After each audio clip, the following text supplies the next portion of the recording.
Ladies and gentlemen, thrilled to have you here for another epic debate. Want to let you know if it's your first time here at Modern Day Debate, my name is James Kunz and I'm your host, and we strive to host debates on science, religion, and politics on a neutral platform. And we want to let you know, folks, no matter what walk of life you are from, we want to say we hope you feel welcome. We're glad you're here. And so with that, what we are going to do for today is we're going to have a flexible, kind of hybrid type format. So we're going to have a 15-minute opening statement from each side, followed by open conversation for about 60 minutes, and then 30 minutes of Q&A. So if you happen to have a question, feel free to fire it into the old live chat.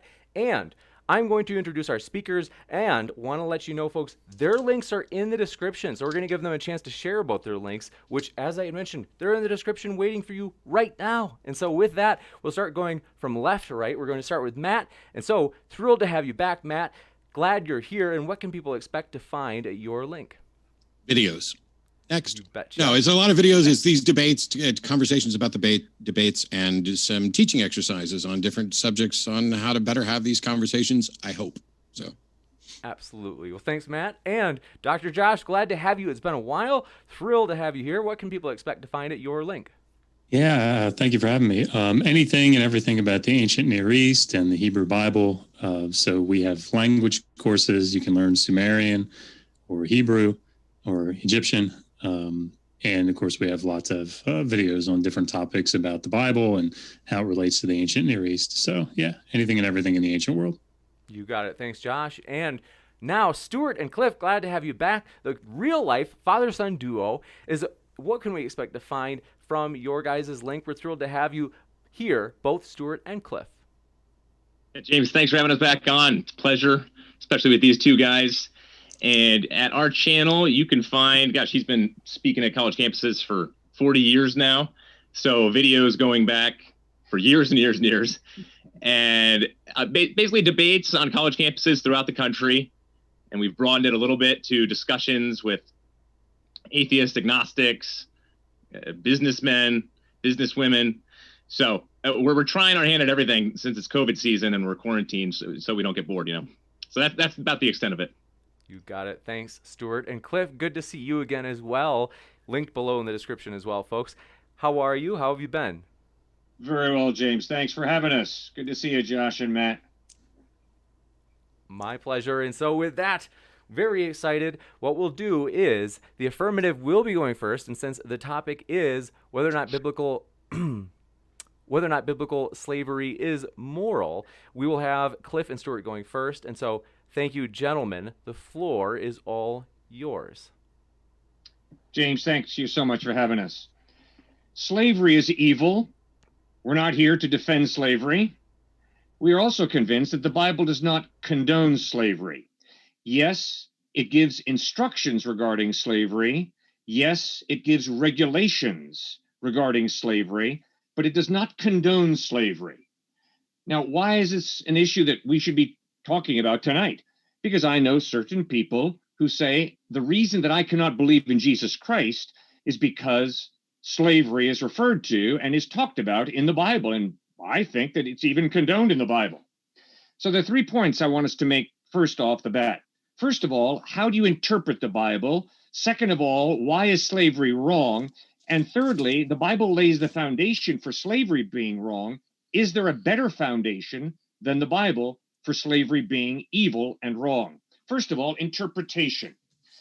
I would like you all to read Matthew chapter 19. The Pharisees come up to Jesus and they say, "Hey, Jesus, can a man divorce his wife for any and every reason?" And Jesus says, "You know what was written in the beginning, that God created the male and female and said, for this reason, a man shall leave his father and mother, be united to his wife, and the two shall become one flesh." And then the Pharisees ask a fascinating question. They say, well, if this is true, then why did Moses permit men to give their wives a certificate of divorce and usher them out? And Jesus responds, this was not the way God meant it from the beginning. Instead, this was due to the hardness of your hearts. Divorce, polygamy, slavery, government that often does evil are all talked about in the Bible. The Bible does not condone divorce. It doesn't say that it's good. But in light of the tragedies in this world, in light of the sinfulness of the human heart, Unfortunately, divorce is permissible at times, but it's not God's ideal. Slavery is never once God's ideal. Due to the sinfulness of the human heart, yes, slavery has occurred since the beginning of civilization, no question about it. Secondly, in interpretation, remember, the Bible gives us instruction about slavery, not approval of slavery. The Bible gives us regulation of slavery, not endorsement of it. If I say to you, go and vote at the next election, I am not saying that I approve of democracy.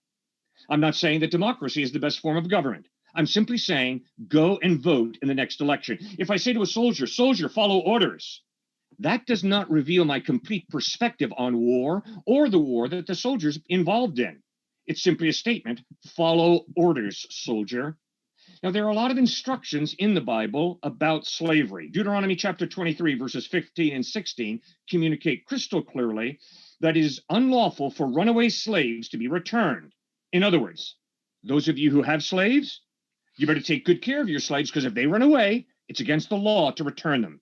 In Exodus 21:16, we read that if you kidnap and sell a person or keep that person who you've kidnapped, you will be punished by death.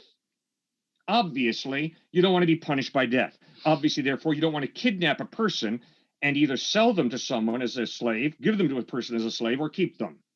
Then, when you look at slavery more carefully in the Old Testament, you begin to realize that the overwhelming majority of the discussion about slavery in the Old Testament is about slaves of war.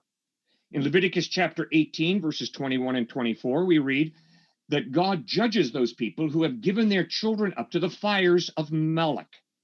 In other words, the question is, does God have the moral right in our minds to judge civilizations that commit crimes against humanity by burning their children to death? I would say yes. That is morally responsible on God's part as the judge of the universe. Secondly, there is slavery due to severe debt accumulation. That's recorded in Leviticus chapter 25, verses 47 to 49. But remember, in neither situation, either as prisoners of war or as a result of severe debt accumulation, is slavery the ideal. Never, ever, ever. Now, before we get too high on our own morality in our country, we have to acknowledge that we have slaves in the United States today, right now. They are prisoners. I've done a fair amount of work in prisons, and these people who I meet have no possessions, very minimal amount of clothing. They are in very small cells, and it's a type of slavery. So we feel that to enslave someone in a prison is okay. And I would argue, yes, I understand that if someone has done moral evil on a large scale, that for them to lose their freedom is appropriate. Well, those slaves of war that were slaves in Israel were slaves because they were part of the prisoner of war. Instead, in fact, they had done evil, and God was choosing to judge them for that evil. Okay, the next question is, why is slavery wrong? Slavery is wrong for 7 reasons. First of all, God has created us in his image, which means we were created to reflect the character of God. Secondly, the fall. Genesis chapter 3, human rebellion against God. That is why we have slavery. And there's a very clear communication that slavery, dehumanizing a person in any way, is wrong. Jesus and the Old Testament communicate God created us to love your neighbor as yourself. Slavery is obviously a violation of love your neighbor as yourself. Thirdly, the second greatest miracle in the Old Testament is the Exodus, where God delivers the Hebrew slaves out of the slavery of Egypt. Fourthly, in the Gospels, we read that Jesus Christ died for the sins of everybody. John records that very clearly. So Christ died for everybody's sins, for all. Fifthly, in the church, in the first century, read in Galatians 3:28, there is neither Jew nor Greek, slave nor free, male nor female. Sixthly, in heaven, we read in Revelation chapter 7, verse 9, that there will be people of every tribe, language, and nation. So heaven is going to be populated with all types of people. In other words, God has a price tag on our head, and that price tag is the death of his only son, Jesus Christ. And Christ wants everybody. God wants everybody to go to heaven. And then seventhly, for anybody to argue that the Bible is pro-slavery, condone slavery, they obviously haven't read the book of Philemon. Philemon is Paul's small, short letter to a slave owner, Philemon. And Paul pleads with Philemon to accept Onesimus back no longer as a slave, but as a brother in Christ. So why is slavery wrong? Because we're created in the image of God. We've all fallen and sin is real. And unfortunately, slavery has been a part of the history of civilization. Slavery is wrong because of the Exodus out of Egypt. Slavery is wrong because Christ died for the sins of the whole world. Slavery is wrong because in the Church of Jesus Christ, there is neither slave nor free. Slavery is wrong because in heaven, there are going to be people from every nation. God does not play favorites. God does not show partiality. And then seventhly, slavery is wrong according to the scriptures, because the main point of the book of Philemon is Philemon, a slave owner, is being told by Paul, Paul's pleading with Philemon, please accept your runaway slave, Onesimus, back, no longer as a slave, but as a brother in Christ. In other words, love on the guy. Love him. He's your brother. Third point is, the final point, the Bible lays the foundation for slavery being wrong. We've just gone over those 7 points. Is there a better foundation? Well, if you look at evolutionary development, no, that doesn't give an adequate foundation for slavery being wrong. I mean, if evolutionary development is the basis of right and wrong, is slavery being wrong? Slavery at times benefits certain people groups. What about social contract? Is that the basis for slavery being wrong? No. If you're in a gang and the gang says, in order for you to join our group, you have to murder somebody, it doesn't make it good just because you have a social contract. Thirdly, self-interest. Is self-interest really the basis of slavery being wrong? Because I don't want to be a slave. Hardly. Obviously, self-interest has motivated too many people to have slaves. What about survival of the fittest? No, that's a morality based on power. And yes, it might be nice to believe in survival of the fittest as the basis of your ethics if you're in power. But once you become weak, all of a sudden you begin to realize the triviality of that as a basis of slavery or anything else being wrong. What about cultural conditioning? Well, cultural conditioning is a horrible basis for slavery being wrong. Why? Because if I grew up in a culture that teaches me that slavery is right, then my cultural conditioning tells me that slavery is right. That's hollow. Well, what about the sixth point? The dignity of people. That's why things are right and wrong. Really? Well, why are people valuable? Why is there such a thing as human dignity? Because we're created in the image of God, because we're created for a purpose. That's why all human beings have equal value. And seventhly, some people say, well, there's an innate principle of the universe. And this innate principle of the universe says that justice is real. You know, it's kind of like a mathematical principle. Really? Guys, I never experienced guilt because I violated a principle. I experienced guilt because I have violated a person, not a principle. It is far more reasonable, as I look at my experience of morality, of conscience, of guilt, to understand that right and wrong are defined by a personal being who created persons, human beings in his image. And when I violate a human being by oppressing them in slavery, that is absolutely evil. So I'm afraid there is no better foundation for slavery being wrong than the biblical revelation that we're created in the image of God. There's been a fall and evil is very real. God delivered those Hebrew slaves out of slavery in Egypt. Christ bled and died on a cross for the sins of everybody, slave and free. We all are valuable to him. In the Church of Jesus Christ, right in the first century, there's neither slave nor free, male nor female. We're all one in Christ. And in heaven, there will be people from every tribe, language, people, and nation. And the whole point of the book of Philemon in the New Testament is, please, Philemon, Paul pleads, accept Onesimus back, no longer as a slave, no longer as a running race slave, but as a brother in Christ. For anyone to say that the Bible condones slavery in light of that evidence is very, very sad. Frederick Douglass, the runaway slave turned abolitionist, intellectual, had a pretty amazing experience with a white minister, actually, who led him to Christ through this understanding of sin. And we hear that and we think, who would ever want to come to know Christ through just a comprehension of sin? I certainly wouldn't. I wouldn't want to start there. I would want that to come later on, possibly. But he retains that understanding of what sin really is. And he looks at books like Romans, for example, all have sinned and fallen short of the glory of God. And he takes that in and says, I am a sinner, I'm broken. My slave masters were certainly broken. But what Jesus Christ did on the cross, he said, because all of humanity is broken, they all need saving. And because of that, we can universally say that everybody has a stain, and that there needs to be some answer to removing that stain. And so Frederick Douglass went on and said, my burdens were eventually completely taken off my shoulders because I started to understand that God was there for me in a way that was so tangible because of the cross, Jesus Christ as this slave figure dying on it for me.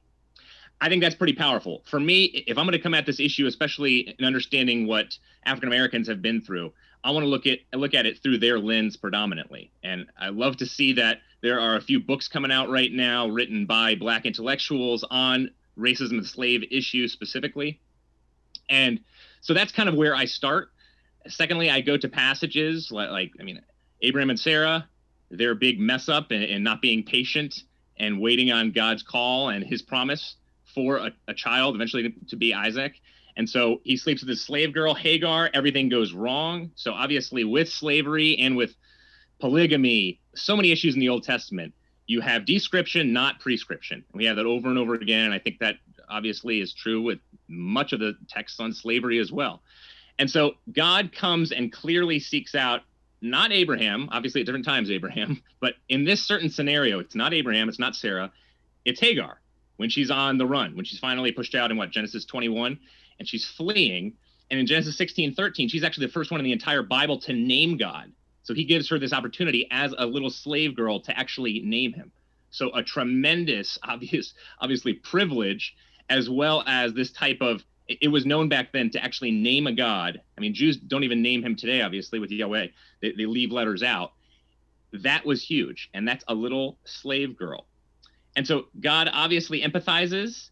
And then ultimately we see the treatment of the oppressed people groups in different ways that are powerful. And even in the Old Testament, we see what happens with Joseph, for example. And then later on, the condemning, as well as Exodus chapter 1, where God clearly reminds the Israelites over and over again, after coming out of captivity, remember, you were once slaves. So how are you going to treat slaves of different nations and your own slaves? 1 minute. And then finally, New Testament speaks to me much louder than Old. We can go over property, we can go over rape and all these issues. I know I'm sure Josh will have a lot of definitions that will be helpful. But for me, you have we have manuscripts, for example, from the 2nd century, where you have Trajan and Pliny the Younger writing back and forth. And they're trying to find ways to persecute Christians.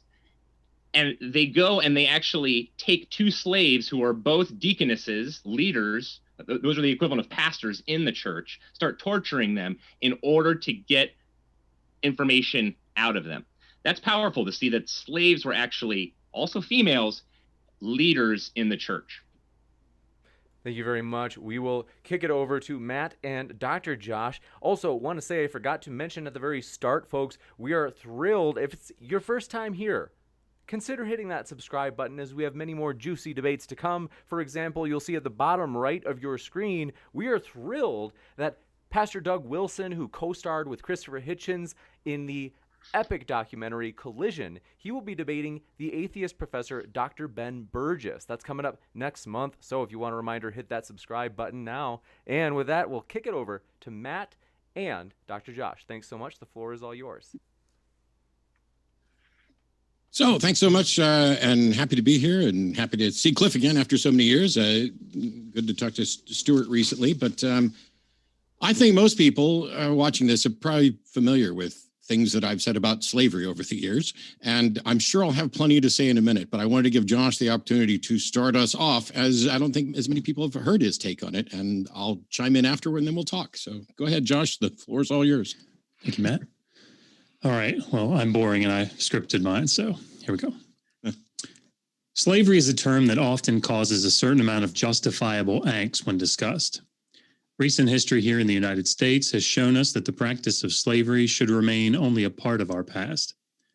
Given what we know about slavery and its terrible consequences, it can be rather surprising to open a sacred text like the Bible and read about slavery, not only in its narrative portions, but also in its legal sections.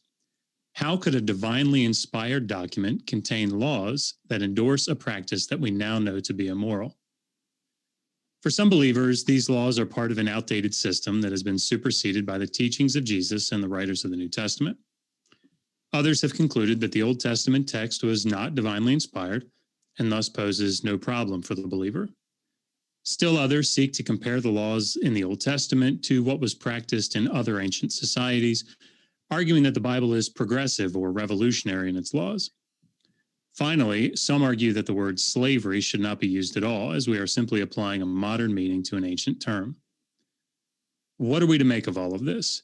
What was slavery like as described in the Old Testament? Were there laws endorsing debt and chattel slavery? Were they as immoral as we think? How do they compare to the laws from other ancient Near Eastern societies? To begin to answer these questions, we should first define our terms. What is slavery? Although the terms slave and slavery have nuanced meanings in a variety of contexts, in the context of this discussion, we can be a bit more precise.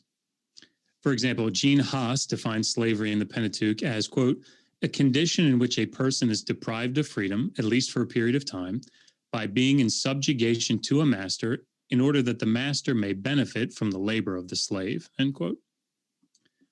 Don DeMaio defines slavery in this way, quote, slavery is the institution whereby one person can hold ownership rights over another, end quote. Finally, Raymond Westbrook writes, quote, a slave was therefore a person to whom the law of property applied rather than family or contract law. Even this definition is not wholly exclusive, he says, since family law and contract law occasionally intruded upon the rules of ownership. Furthermore, the relationship between master and slave was subject to legal restrictions based on the humanity of the slave and the concerns of social justice, end quote. Perhaps a good working definition for this discussion might be a condition in which an individual, or rights to their labor, is owned by another, either temporarily or permanently. The owner controls and benefits from the actions and activities of the owned individual. Having set our definitions, we now turn to a very broad overview of what the legal sections of the Pentateuch say about slavery. Exodus 21, 2-6 contains laws concerning a male Israelite debt slave. He is able to be kept for 6 years and released in the 7th. Stipulations are in place concerning his wife and children, which depend upon whether he came into slavery married or was given a wife by his master. Verses 7-11, which begin, if a man sells his daughter as a slave, concern the female slave who is sold by her father into either concubinage or marriage. Verses 20-21 describe the punishment that is to follow if a master beats his slave to death, male or female, but the lack of punishment should the slave survive a day or two. Quote, anyone who beats their male or female slave with a rod must be punished if the slave dies as a direct result. But they are not to be punished if the slave recovers after a day or two, since the slave is their property, end quote. Here we see the type of moderate corporal punishment. Here we see that a type of corporal punishment was not only expected, but encouraged in the Proverbs, along with the legal rationale that differs little from what we see in the antebellum South. Verses 26-27 establish that a slave is not due to lex talionis should his eye or tooth be destroyed, but is to be released from slavery instead. Finally, in verses 28-32, if a slave is gored by a known unruly ox, the master is to pay 30 shekels of silver to the owner of the slave. Deuteronomy 15 develops at least some aspects of the laws of the covenant code, most notably the requirement to provide the Israelite slave with material provisions following his 6-year term of service, in order that he might not so easily fall back into debt slavery. However, we must remember that, as in Exodus 21, this refers only to Israelite debt slaves. Foreign slaves are dealt with specifically in Leviticus 25, the latest of the 3 legal sections, which develops the laws concerning the Israelite slave even further. The Israelite who becomes so poor as to sell himself to another Israelite must not be treated as a slave, but as a hired worker. Where were the Israelites to obtain their slaves? From the nations that surround them, and from tenant farmers residing in the land of Israel. Verses 44-46 read, Your male and female slaves are to come from the nations around you. From them you may buy slaves. You may also buy some of the temporary residents living among you and members of their clans born in your country, and they will become your property. You can bequeath them to your children as inherited property and can make them slaves for life, but you must not rule over your fellow Israelites ruthlessly. These foreigners can be treated as slaves, kept as property in perpetuity, and passed on as inheritance to their children. The topic of slavery is one that justifiably makes us uncomfortable, yet it comes up time and again in discussions about morality and the God of the Bible. What we have outlined above represents the consensus view among scholars in the field, and accords well, as we will see, with what these texts say and what they are doing in their respective contexts. J.P.M. Vanderploeg wrote, "It has been said very often that slavery in Israel or in the Near East as a whole should not be put in line with classical Greek or Roman slavery.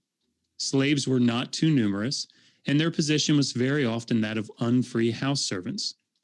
If they had good masters, they were maintained by them and were in a position very often preferable to free but poor people.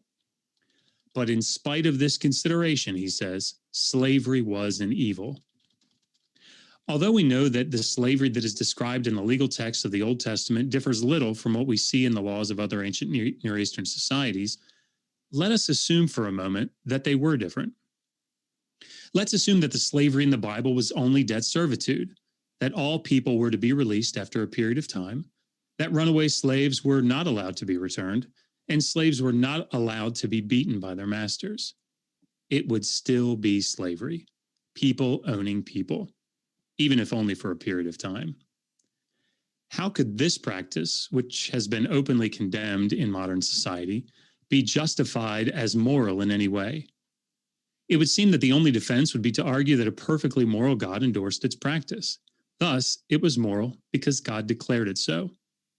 But this amounts, it seems, to little more than a post hoc rationalization that ostensibly must be taken simply by faith, and appears to fall into the category of claims made without evidence that can be dismissed without evidence.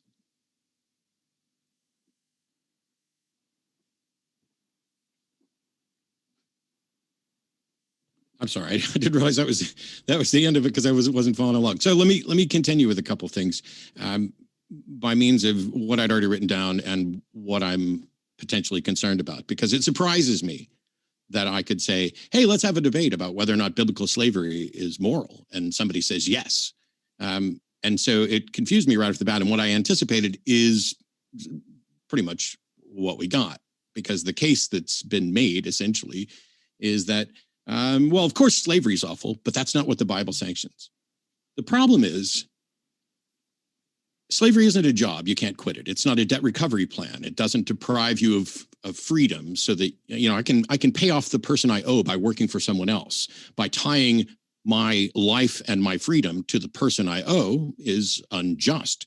It is expressly in the Bible, the owning of another person is property. They are equivalent to money. They can be inherited. They can be beaten, traded, and sold. Their life is not their own. Their autonomy is not respected. There is nothing about equality. The Bible is racist and misogynistic, and that shouldn't come as a surprise to anybody because people in the Bible are not equal. Men aren't equal to women.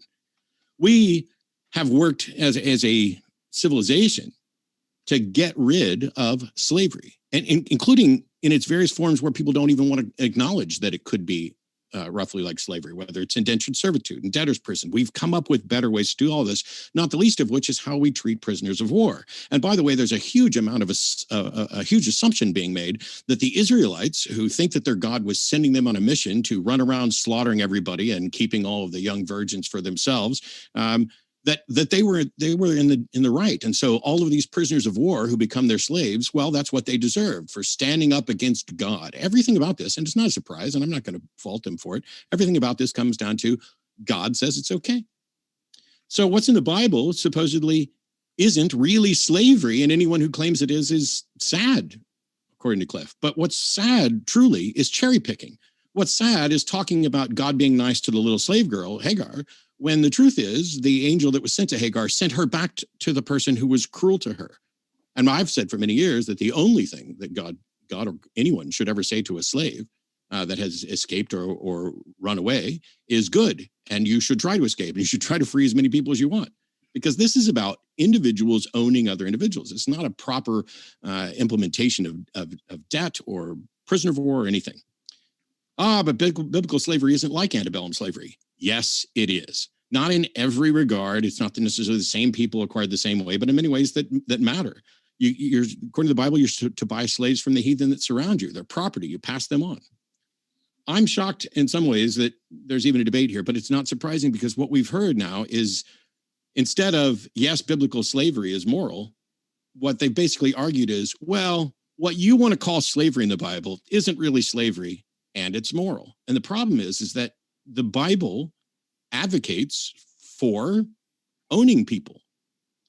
And it's not even remotely the most or one of the only immoral positions there. And so what's left? Oh, well, and I wrote this down before we started. Seems the only thing that remains is to suggest that, well, atheists don't have a moral foundation and therefore don't have any grounds to say it's immoral, which is a completely dishonest dodge. It doesn't matter if I have a moral foundation or not. I do, by the way. It doesn't matter whether anybody else agrees with my moral foundation. Josh and I could just sit here and say, you know what? We sat around, we thought about it today. We're really opposed to this slavery thing. No, not just the antebellum slavery. We are really opposed to the slavery as it's described in the Bible, that one person can own another person's property, that they can beat them, etc. Now, what's sad is when you look at Philemon and try to suggest that this is somehow anti-slavery, because in reality, we have rules and they become, the more specific rules override the general rules in a limited scope. That's the way this works. And Paul isn't saying anything at all about slavery or the implementation of slavery. He's not making a statement against slavery. He's speaking up for a friend of his that he wants to be treated better, who happens to also be a slave. There's not a word there from Paul that is slavery is immoral. By the way, it wouldn't matter if there was a word there from Paul, because it wouldn't trump within Christendom the word of Jesus and God. And it wouldn't trump all of the other times throughout the Bible where in Ephesians, servants obey your masters, even with fear and trembling and kindness in your heart. Servants obey your masters in all things in Colossians 3 and 1 Peter 2:18 and Titus 2 and all these other passages that suggest, hey, slaves obey your masters, even the cruel ones, because it's more important for you to be there as a slave, as a representative of God to a cruel master than it is for you to be free, which I also hold as immoral. Now, you can complain all day long. Well, you don't have a good moral foundation, or you haven't given us a moral foundation. But this wasn't a debate broadly just about morality. Cliffe walked in agreeing right off the bat, slavery is grossly immoral. And the only question left is, what the Bible describes count as slavery? But you can set the word aside and say, is what the Bible is advocating moral? And I hold that under all of our views, beating people, owning people, passing them on as property is not moral. And I think what's sad is anybody who would try to suggest it is. And I don't think either one of them would say that that's moral. So get them to answer for what's actually in Exodus 21 about how to treat your slaves. Because if we're going to nitpick about whether the Bible condones, I don't think I've ever said that there's any reason to think that slavery was God's ideal. But if God can tell us not to eat shellfish and not to wear mixed fabrics and not to lie and not to kill people and tell us that women aren't equal to men, then I think he could have said, hey, thou shalt not own people as property and beat them. And it's an absolute failing that after that was in the Bible all that time, that when Jesus shows up, when the New Testament's written, that's never, ever corrected. It would be really simple. Hey, that stuff you guys thought about slavery, you got it wrong. We're here to fix it. Doesn't happen. Gotcha. Thank you very much from Matt and Dr. Josh for their openings. We will go into the open conversation, which I think is going to go well, folks. I know it's a fiery topic, but I think it's going to be a civil and friendly conversation despite it all. So with that, we'll kick it over to our guests. Thanks very much, guys, for being here. And want to remind you, folks, they're linked in the description. So if you want to hear or read more, you certainly can. Floor is all yours, guys. And now we don't know who's going to start. There's four of us here, and all of us are waiting. I have a quick potentially quick question for Cliffe, because you listed essentially 7 things, although there may have been 8. I had a difficult time with the numbering, where it's, hey, we're all made in the image of God, which obviously I don't agree with, so it can't be a foundation for both of us. I would hope that if we were going to talk about what's moral, we could start with some foundation that we agree on, like humanity, whether you think people are dignified because God says so, or I think they're dignified because of that this is what leads to a better world demonstrably. At least we both think that dignity and individual autonomy are justified. So whether we're made in God's image doesn't matter. The fall doesn't matter. Love your neighbor doesn't matter, because these are instructions from God, the same person that is okay with you owning your neighbors, as long as you buy them from the heathen that surround you. You had God delivers the Hebrews from slavery, but that's not in opposition to slavery. That's just God preferring the Hebrews, which is what he did. They're preferred. There were already different rules for Hebrew slaves than there were for the Gentiles. The passage in Galatians that there's neither slave nor free, that's about how God views people with regard to souls in an afterlife. It has nothing to do with whether God's okay with them being enslaved. There's no explicit word against slavery. That heaven will be populated by all. I don't see how any of this is an argument against slavery. All it does is set up a situation where the Bible seems to say, hey, slavery's okay under these prescriptions. And then there are other passages that people say, well, Paul didn't want his slave, or didn't want his friend to be a slave. How does that serve as a foundation for anyone other than a Bible-believing Christian? Stuart? Cliffe? That's toward you. All righty. It's very, very simple. Do all people have equal dignity? Not if there is no God and if evolution tells the whole story, because we have evolved to different levels of the evolutionary cycle. If there is no God, eugenics makes total sense. Get the weaker people out of the way, get handicapped people out of the way, get people who are just handicapped in whatever way, get them out of the way, because they are a drain on the limited natural resources that we have. So what the scriptures does is say baloney. All human beings, regardless of their IQ, regardless of their talents or lack thereof, have equal value, because they all are created by God to reflect the character of God in the way they live loving lives, good lives. Slavery is wrong because slavery is dehumanizing a person who has innate intrinsic value. Secondly, slavery is wrong because it's a classic example of sin, of basically saying, God, get out of the way. I'm going to define right and wrong. So, Matt, it's great if you want to say slavery is wrong. I happen to agree with you. The Bible obviously agrees with you. But remember, Matt, if there is no God, it's just a personal opinion. It's just a prejudice. It's just a bias that Matt Dillahunty has. Guess what? I'm convinced that slavery is wrong, not because I'm an educated white guy who thinks that slavery is wrong, and I've progressed to this level on the evolutionary ladder that makes me superior to others. No, the Bible says slavery is wrong because all human beings have equal value and dignity, and Christ died for all of us.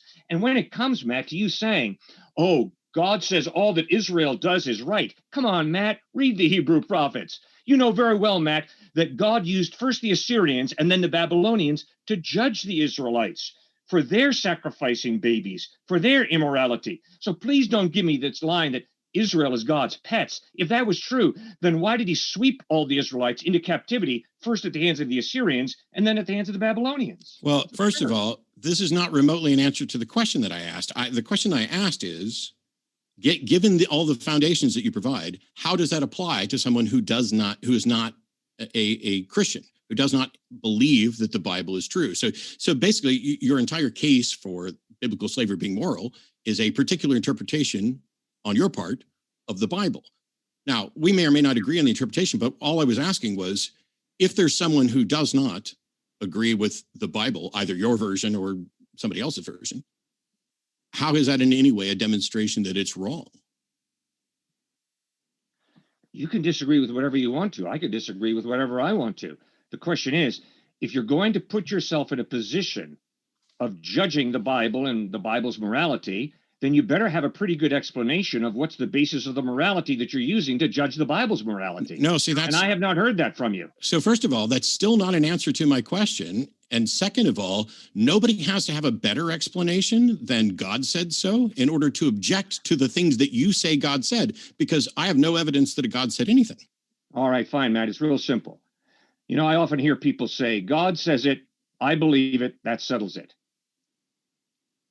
You know, there's an alternative, Matt, to that line of thinking. Yes, And there's the God alternative says is, it, that I settles said it. I believe it, that settles it. Oh, that's not And the my alternative. point is, that's the heart of sin. The heart of sin is me playing God, me saying, God, my opinion is more correct, more moral, more right than your opinion. I get You that. can go that path. I go on that path at times myself. But let's be real honest, the game that we're playing. I'm trying to be real honest, the game we're playing. I keep asking a question that you don't answer. How is this binding on anybody who is not a Bible-believing Christian? Well, obviously, I would think you'd be able to answer that question yourself. It's not. I would like for you to answer it. Why is it I have to ask 3 times, Cliff? If you're an atheist, you're not going to accept that the Bible speaks the truth. And so you're going to live your own life. Great. And God has given you the gift of freedom. Great. But if there is a God, if you're wrong that there is no God, if indeed in reality there is a God who ultimately will judge us, then you're in a real jam, Matt. I'm not with regard to slavery. And have to answer him. But if there is no God, Matt, when I die, I become fertilizer. And when you die, you become fertilizer. And that's it. So that's obviously the way it is, Matt. And so if there is no God, we all die and we're fertilizer. So you're not going to have to answer to God. Neither am I. But if there is a God, then you're going to have to answer to God for the decisions you made and the way you treated people. So am I. And while I understand that, the subject of this debate is biblical slavery moral? Now, we're going to disagree on foundations of morality, but if your argument is what the Bible says is good and correct because it comes from God, and Matt's just wrong that it's not slavery. I never said that once. So you put those words into my mouth. Hang on. Never once did I say the Bible speaks the truth because it comes from the mouth of God. I know you did doing a not. Great job attacking a straw man, Matt, but I never once said that. Cliff, can you calm down? Can you calm down and start being accurate with what I say? I did not say, Cliff, I did not say that you said that. I'm sorry that you're not following this. If you make the case that what the Bible... If you make the case, you're referring to me. Are you going to interrupt me every time? No, go ahead. If you make the case, as you did, that what the Bible sanctions is not slavery in the view that we hold, are you in agreement with me that was your case, that what we call slavery, you don't think is slavery? I never made that case once. You totally misunderstood. Totally. Okay, fine. I started off by saying slavery is evil. And then I continued to say, and the Bible never condones slavery. Okay, how dare you, sir? You just said the Bible never condones slavery. Right. It does, in fact, support slavery in the notion that slavery is permissible under certain guidelines, correct? Well, hold on. Okay, since you're taking us directly back to the topic, you guys have been on topic, but it's been broad, let's just say. Maybe more pointedly to the topic, let's rein it in a little bit. Josh, if I could ask you, and Matt, you answer it too. I've heard you state before, and I'm just asking to see if you change. It sounded like you changed it a little bit here in your intro than when I heard you say it on one of your recent videos, that you said, I mean, in our current context today, and here in the U.S., where we are today, and where the laws are today in regards to something like slavery or any evil, then looking at the Old Testament, clearly the laws back then were immoral. But if we were living back then, we wouldn't say that was immoral. Do you still hold to that statement, or is this for Josh? Yeah. Sorry, just so that I steel man your question. So you're saying, would people in the ancient Near East and the authors of the Hebrew Bible, would they have said slavery is immoral? Well, you specifically, if you were living back then, knowing what you do know now, I don't think I understand your question. Versus now looking back and saying, okay, if you lived in, so are you asking Josh, if Josh lived back in Exodus times with the knowledge that he has now, would he still think slavery was immoral? Is that your question? Just being that, I mean, don't focus too much on the knowledge now. Just focus on back then. Was it immoral to them? If you were back then, speaking, you yourself. This is just what I heard you say, and maybe you've changed your view on it, or maybe I just completely misheard it. But I thought I heard it pretty right. clear. So let's Yeah. let me answer the question by taking Yeah. it to something else. So in Deuteronomy 22, a rapist is just to marry has the option of marrying, depending on the circumstance, is going to marry the person that he raped, right? That's immoral, right? Deuteronomy 21 talks about a captive woman who is a slave, who is taken as a slave because she was beautiful, right? That's non-consensual. That's rape, right? By modern standards, by our terms, what we would say is rape. Right. Those two things are rape. Would they have said, if you went back in time and said, hey, is this thing that you're doing with this captive woman, is that immoral? They would say no. Mm-hmm. Does that answer the question? So if we were back then, it wouldn't have been immoral. But today, looking back with what we know, it's immoral. I'm sorry, I'm confused because it sounds like what you're suggesting is that morality is situational. Could be. I mean, it depends. Okay, I'm fine with situational morality. My position is that slavery was always immoral. It's just that people didn't recognize it or didn't care. And we have learned since then, just as there were many other things that were immoral that people didn't recognize or didn't care about. And we have learned since then. And in fact, morality is situational, but our understanding of morality is something that grows and learns. I have a better understanding of what right and wrong is now than I did when I was 5 or when I did when I was 25. And while there are things that I understood at 25 that I still understand now, I didn't care as much about them at 25 as I did about, perhaps having a good time and other things. But if we're to say, with regard to slavery, if you were to suggest that it was in fact moral, like once upon a time, God was okay with slavery and now God is not okay with slavery. Now you have to take on the job of pointing out, is God unchanging? Is morality unchanging? Why would God change his mind? And why would the God who can tell me not to wear mixed fabrics and don't eat shellfish not also be able to tell me don't own people as property? Mm-hmm. But so the question is not so much what does God think? It's more so, do we think this is immoral? And obviously the God question is going to play into it. Mm-hmm. But I've just heard, Josh, so I'm still, you gave some of the answer, but I'm still trying to get to, are you going fully to the side of this is fully immoral in every situation, every case, these passages like Deuteronomy 22, 21, Exodus, you name it, any of these? Or are you saying it kind of depends, and whether that's situational, morality and ethics, where do you stand on that? Are you I mean, certainly I'm not an ethicist, right? So what I say is, it's not my area of specialization. I would say that sex without consent is immoral, right? And that's what we see in Deuteronomy 22 and Deuteronomy 21. So, I mean, I don't know what it means by like totally wrong or absolute. I don't know. Remember the word you said exactly. Well, you talked about rape being wrong, but back then, wouldn't you say, I mean, the Hebrews were at least in many ways doing things slightly better than the surrounding nations, and at least called to, in terms of you can't just rape somebody, but if you do rape them, you do have to bring them in. There's purity rights, shaving of the head. We hear that, and first off we think, okay, that's sexist. But if you look into shaving, the protection of eventually marriage takes a full month before, and then you're entering in. So again, I've heard you say, but maybe I just am reading this wrong or heard you wrong. Both of those things, when it comes to, I don't think you would jump fully, but I don't want to put words in your mouth, fully to the extreme that Matt does in terms of clearly immoral. And at the same time, simply, the laws that we're talking about that are coming out of Scripture, whether it be Deuteronomical, Moses' laws, these commandments, clearly there is something that is going on with preservation, et cetera.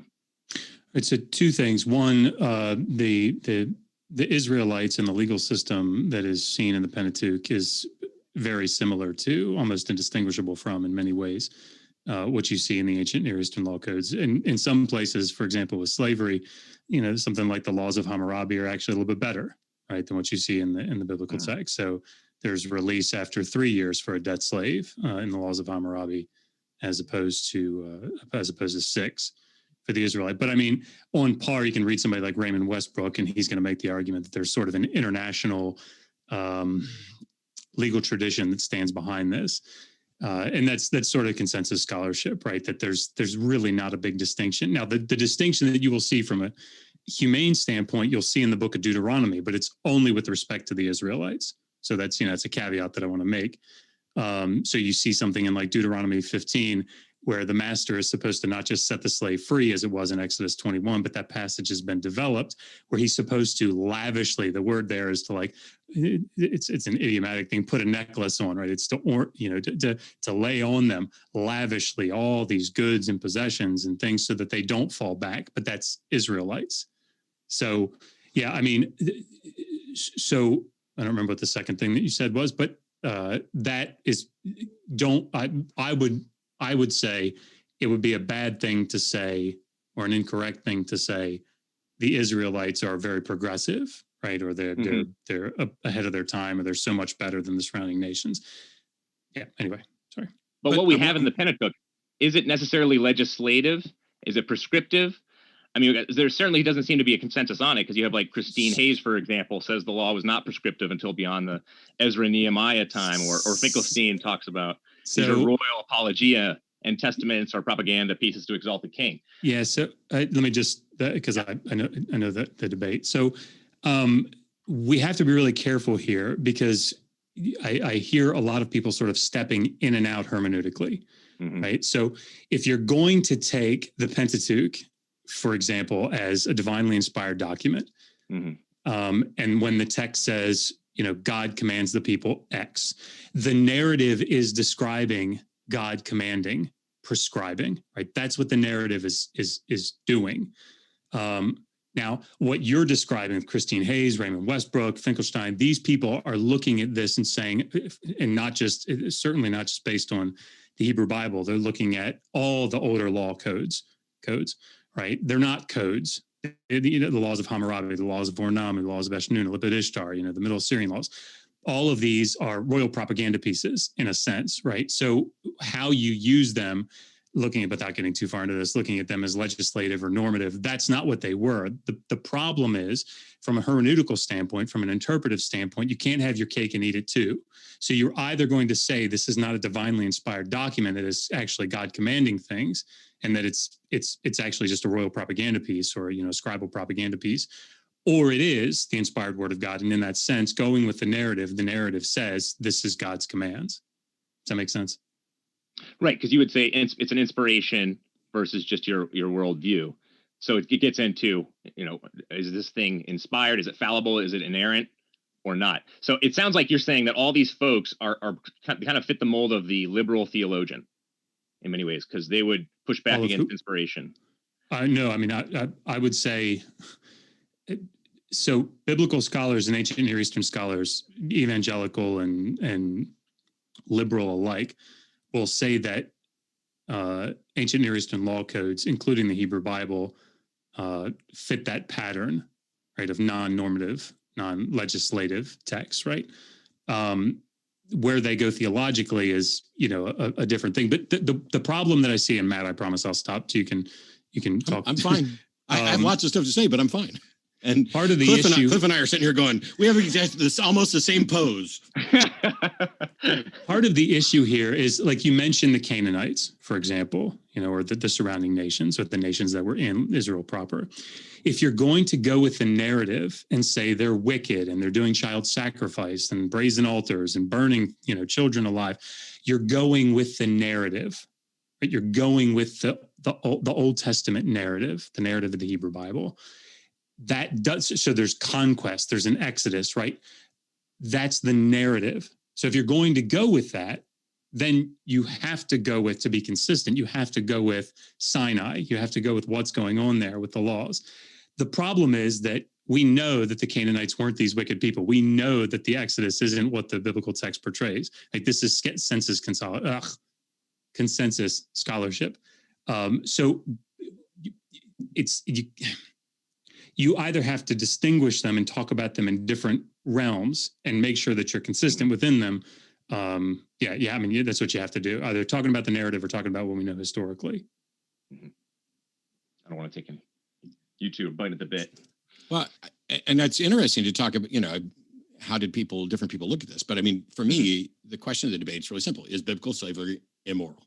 And so for anything, if we're going to try to determine whether or not it's immoral, first thing is, hey, let's make a statement and say, like, for example, do you think, generally speaking, as a general rule, it's wrong to own people as property and pass them on to your kids? Because I do, and yet the Bible allows for that under some conditions. And I don't think the conditions that the Bible allows for it in any way eliminate whether or not it is a morally correct action. Like, would either of you be my slave under the rules in Exodus?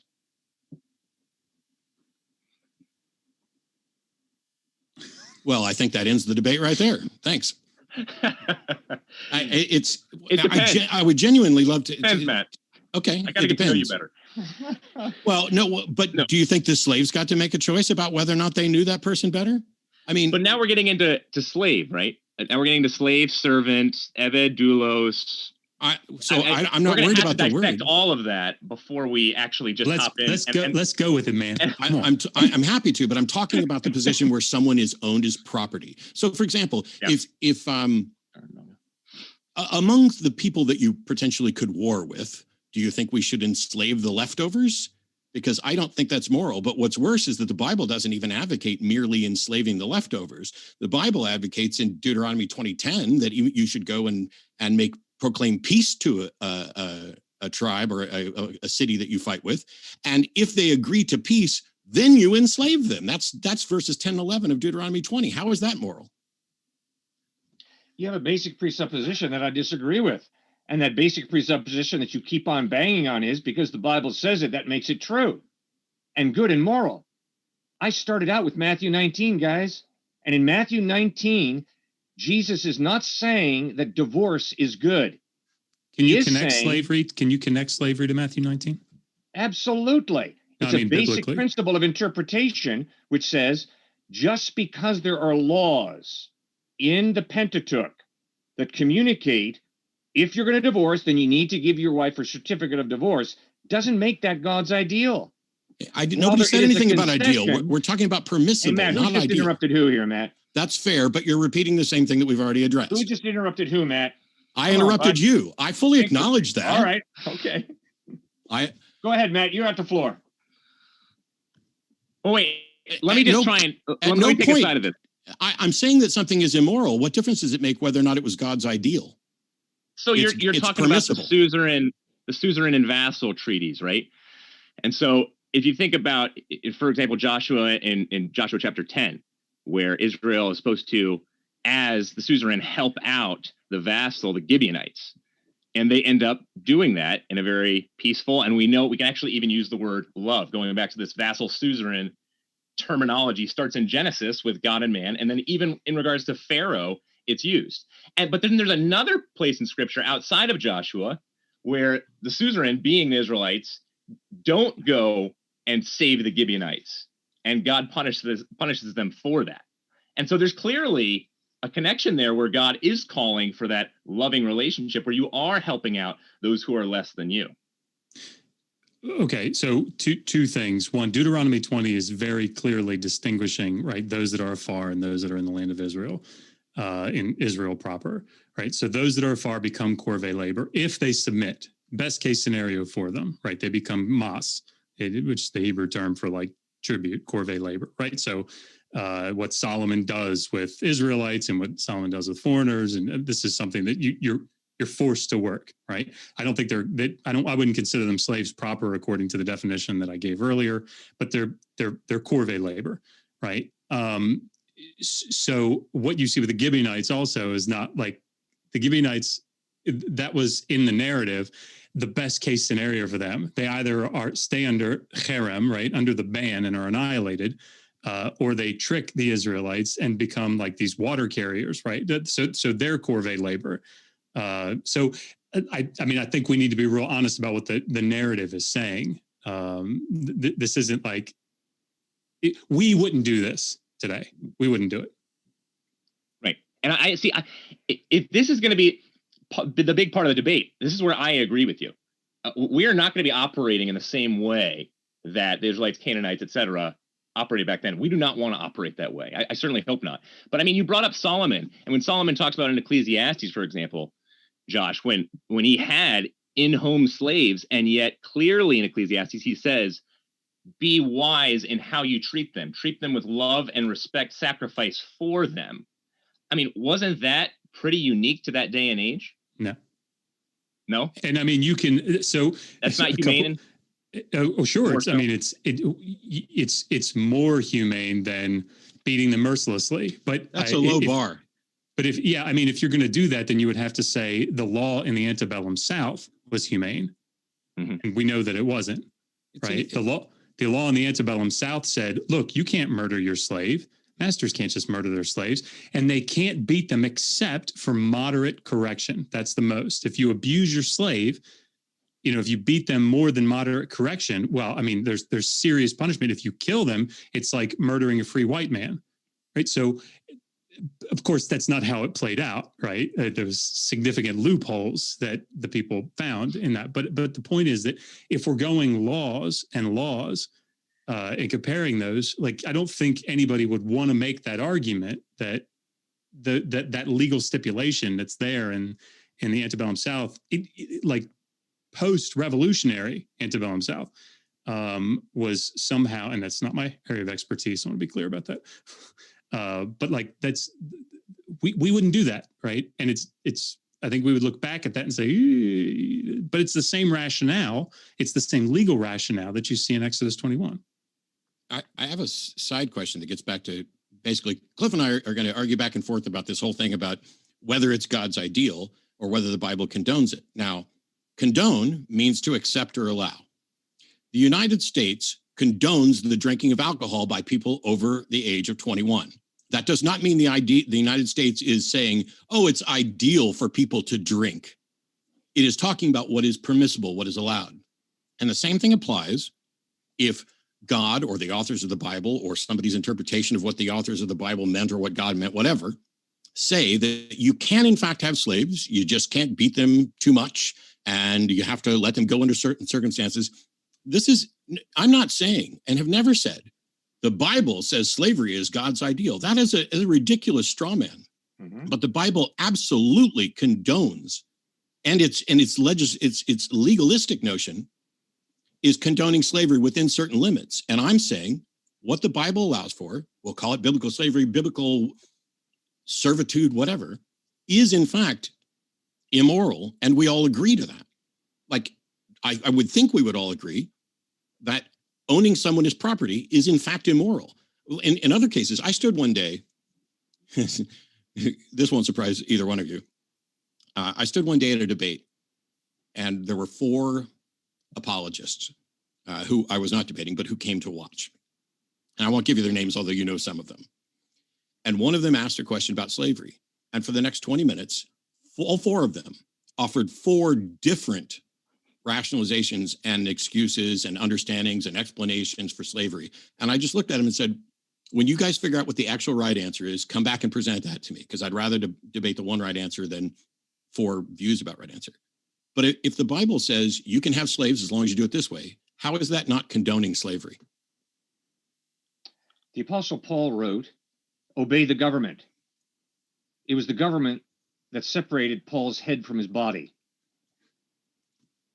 So when Paul says obey the government, he's not saying, oh, by the way, and what Hitler will do is really good in gassing Jews.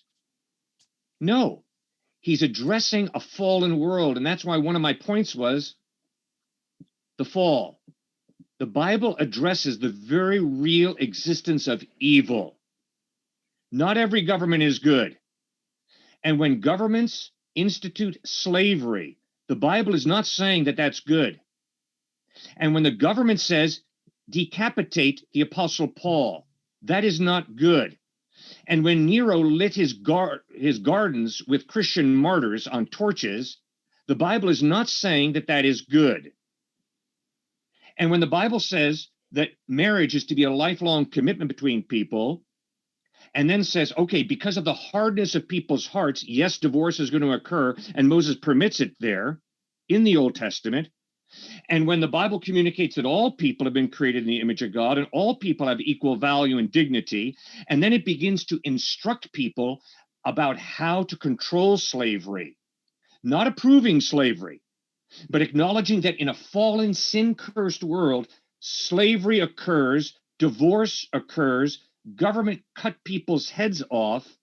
Get ready, Paul, because you're going to get your head cut off. And yet Paul writes, obey the government. You've got to think through what is going on here. I did. What is the standard? What is the ideal? And what is the evidence that sin has gotten into the mix and really messed things up, like slavery?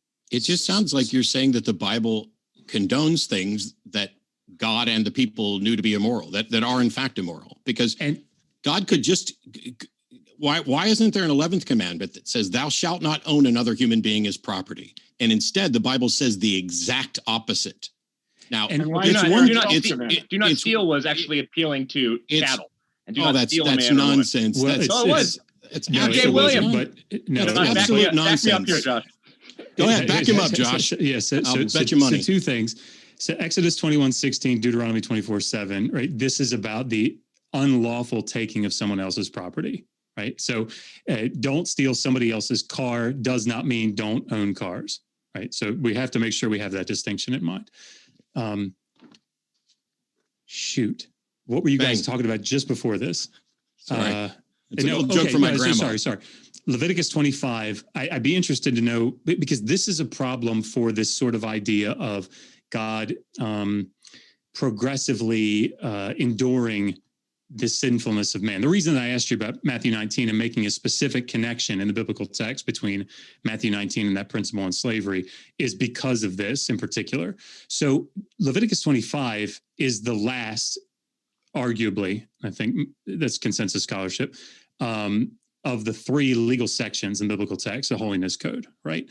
And what it does is it turns Exodus 21 sort of on its head. And one of the things that it does is Exodus 21, Deuteronomy 15, both say you can treat an Israelite like an eved, like a slave, right?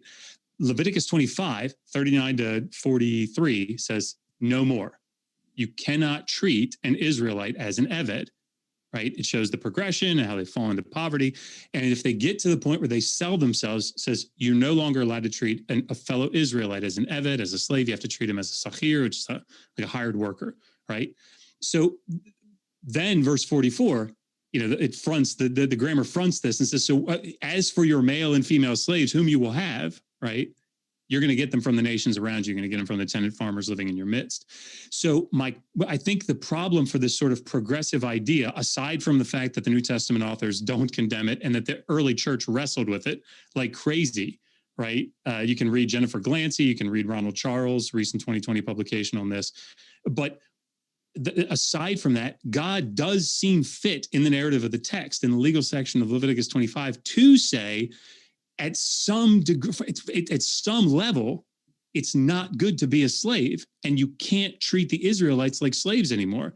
And had it stopped there and moved on, I would say you've got a decent case for it. The problem is that it says bad for Israelites, but not for foreigners. You can do it with foreigners.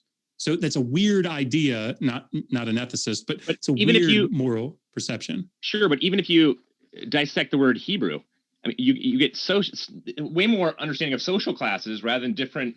There's a matter of difference of ethnicities. It's Israelites, and I mean I can give you citations on it if you want. Okay, so I'll believe you on that.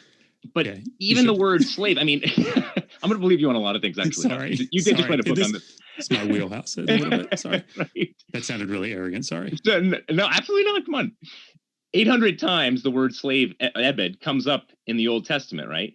Yeah. And doulos, I don't know how many times you have it in the New Testament, but 6% of the time it has to do with chattel and subjugation.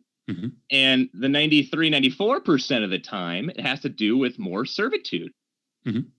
And so hanging too tightly to this understanding more so of all of the issues that Matt brings up in terms of the tremendous, malevolence of it, don't you have to wrestle with that as well, percentage-wise? Yes. So lexicography is, looking at a word like the word run, right? My car runs, I run, my nose is running, right? All of these things are context dependent. So, and this is not just true of the word slave in the Hebrew Bible, right? It's true of the word wardum in Akkadian, right?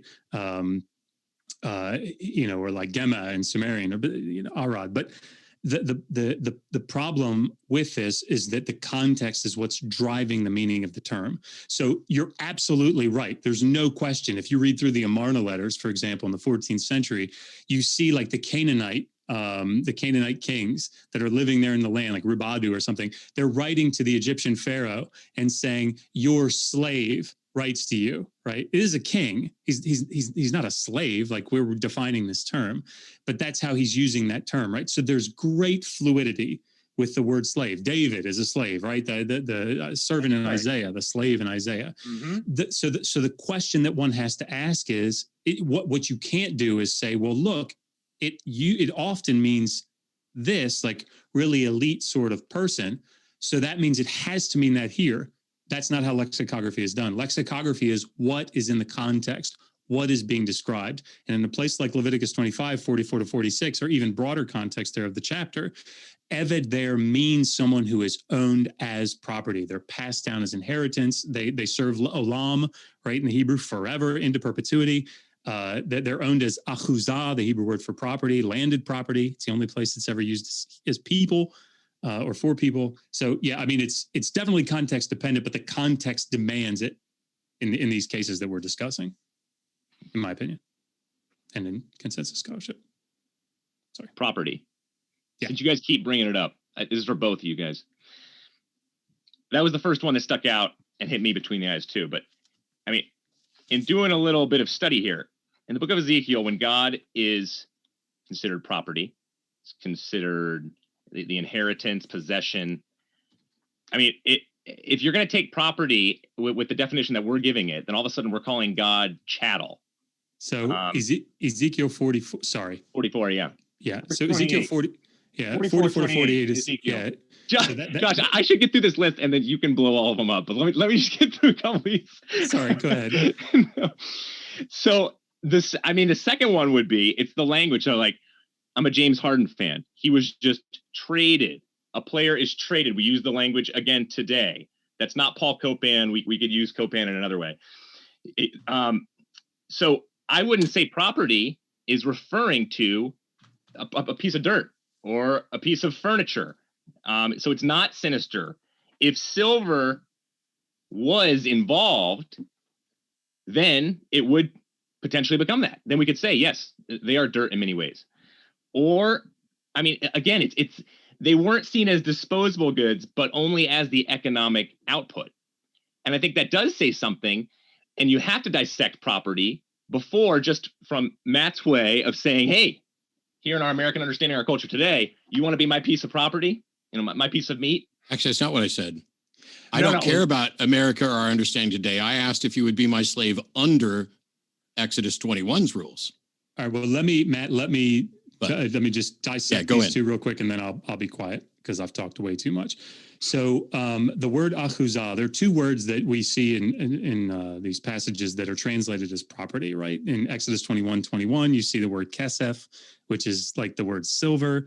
And so you'll see different translations, like because they are your money, because they are your property.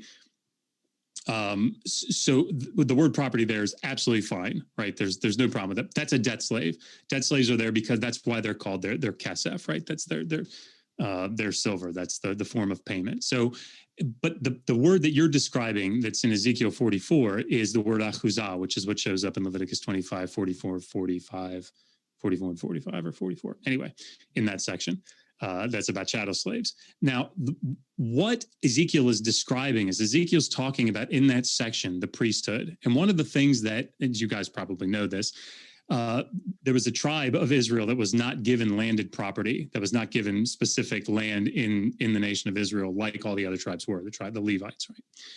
So that's what the word achuzah means. If you read through Leviticus 25, you'll see it over and over again. Their landed property, their landed property, their achuzah, the fields that they owned, right? That was their landed property. It went down, it passed down from generation to generation. That's why you couldn't sell it and not have it returned in the Jubilee, because it belonged to that family, belonged to the clan, the tribe anyway. So that's what the word describes. So the problem is the Levites don't get any achuzah. Right? They don't get any landed property.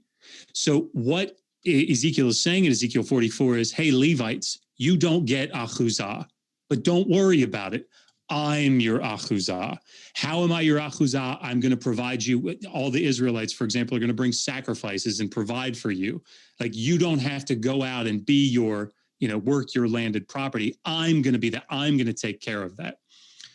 So the very it sort of hurts the argument that it's not landed property, Ezekiel 44, because that's what the word means. That's what he's describing. He's saying you guys don't get property that gets passed down from generation to generation, but metaphorically, I am. And by that, you can read it in the text.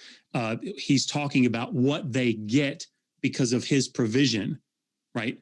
But again, it sort of hurts the argument because he's using the landed property analogy to make that case, to make that point. The other thing, and then I'll stop, but because you asked two things and now my screen won't unlock. But you traded, yes. So the idea, this is the reason that I define slavery. Sports players, right, for example, they don't fit the definition of slave. So sports players are traded, right, but they can leave whenever they like. They might suffer, that they don't get their contract in its entirety or whatever. But like making the connection between a sports player being traded or being purchased, their contract being purchased. The problem with that and trying to connect that to Leviticus 25 or to any type of ancient Near Eastern slavery is that the people themselves are owned. The people themselves are passed on as inheritance. They cannot leave. And that's the last thing I'll say. You brought up Deuteronomy 23, 15, and 16. It comes up all the time. I just want to point this out. That doesn't have anything to do with an Israelite slave or anyone that's in the land of Israel leaving a master because they're getting beaten or because they're getting abused or something. That's not what that law is saying. You talked about how Deuteronomy is this suzerain vassal treaty, right? And we see these in like the Esarhaddon succession treaty, which is arguably what it's modeled after. This is talking about a foreigner, someone from a foreign nation, leaving their foreign master and coming into Israel. If they had a suzerain vassal treaty, or if they had a treaty of any kind with the surrounding nations, those treaties would stipulate that they had to return that. You can see that in the ancient Near Eastern law codes, Ornamu, Lepidishtar, Hammurabi. I think they're all in there. Don't quote me on that specifically, but there are two of them, at least. But that's because, and you can see that in the text where it says, give them a place to live among you where they choose. If these were Israelites that were escaping, it wouldn't be a question of where would they go? They go back to their land, right? And this is consensus scholarship. I'm not coming up with anything new. Okay, done. We just we'll give next person a chance to respond, but do want to let you know that we should go into those closing statements somewhat soon if you guys are up for it. I'm ready for that whenever. I didn't know how much time there was. I don't know if Cliffe or Stuart had something else to put in. We're right on the kind of the point where we'd normally go in. So if you do have something that you want to respond, if you think you're able to fit it into 5 minutes for each team, that would be a good time to jump because we do have a good amount of questions already. And so with that, everybody cool with that? I'm confused. Are you asking us to do 5-minute closings now, or are you asking us to talk for 5 more minutes and then do closing? 5 more, or I should say 5-minute closings from each side. Okay. We can do that. I just sent you a message, Josh. I've got it if that's all right with you. Yeah, sure. Go ahead. Okay. I'll go and then they'll get the last word and then we'll take questions. Sure. Is biblical slavery moral? I say no. Now you can write it off as, well, that's just Matt's opinion, but generally what I'm objecting to, I think everybody objects to. I say biblical slavery is immoral. They say, well, slavery is immoral, but the Bible doesn't claim it's an ideal or claim it as a moral good. The Bible doesn't condone it. It merely legislates it. And that doesn't mean that the Bible is supporting it. This is not true.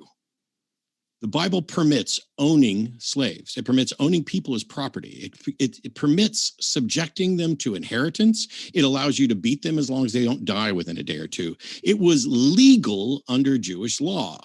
The Bible permits something and legislates it, and it is still immoral even in its legislative state. The fact that they wouldn't be my slaves under biblical rules wasn't surprising, and that's good. But if God can say don't eat shrimp, he can say don't own people. What did we talk about? Well, Josh and I tried to talk about some specifics about slavery. We didn't read everything. I didn't read through all of Exodus 21.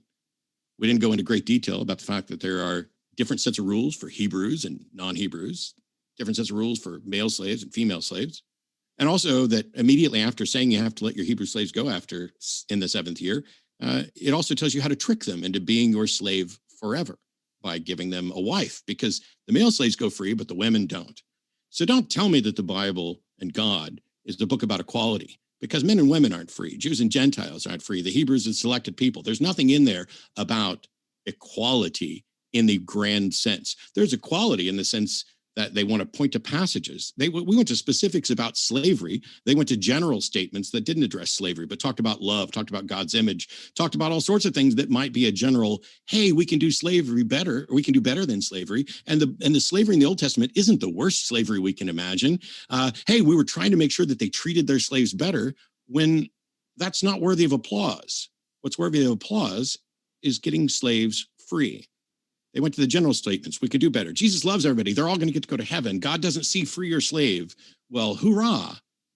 But at no point does the Bible say slavery is wrong. There's no explicit recommendation on that front. You have to interpret that by going to general things and ignoring the specifics. At no point does it explicitly prohibit owning people as property. In fact, it does the opposite. It literally, specifically allows owning people as property, which is one of the primary things that I find objectionable about slavery. We're being asked to view this as if it could be, if it's better than the worst slavery. Well, congratulations, I'm in agreement. Biblical slavery isn't the worst slavery that I can imagine. I can imagine worse. But the Bible isn't a book of equality, despite pointing to flowery passages. Were women allowed to own property? Were women allowed to inherit? Do women have equal rights to men? No. Do slaves have equal rights? No. What was the guarantee of their rights? These biblical sanctions, whether you call it slavery or not, whatever the Bible sanctions, whether you call it slavery or not, is grossly immoral. The authors of the Old Testament got it wrong. This is the easiest thing for anybody to admit. In fact, some other apologists that I've engaged with, when I brought this up to Ray Comfort, he was like, well, I don't believe everything that's in the Bible. And I thought, that's interesting. You can sort that out with the other apologists, but it's a good way out of it. The authors of the Old Testament got it wrong, but the authors of the New Testament never correct it. They didn't come out and say, hey, we got that wrong. This is the embarrassing thing about accepting that there is a God that is good, that inspired this book, and therefore that nothing in this book could, in fact, that is viewed as an instruction from God or something that God allows, nothing that could be viewed as immoral. And I know that they didn't necessarily say that, but whenever I ask, hey, is this moral? Is this moral? Is this moral? We're not getting really good answers. I don't know. I don't even know.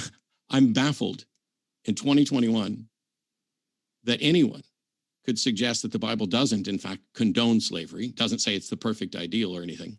But to say the Bible doesn't condone slavery, when condone means allow and permit, when a condone is about legislation, is just bizarre to me. I don't want to make any accusations about, intentional dishonesty. I think that there are protective measures in place that religions put into people to keep them from recognizing that this is so obviously immoral. We could throw this out entirely and it doesn't impact whether or not there was a Jesus or anything along those lines.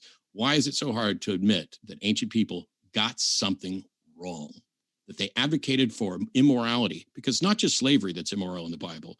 It's their warmongering ways and their inequality and countless other things, forcing a rapist's victim to marry that rapist, potentially. I know it says that the rapist will be forced to marry the victim, and it doesn't say that the victim will be forced to marry the rapist.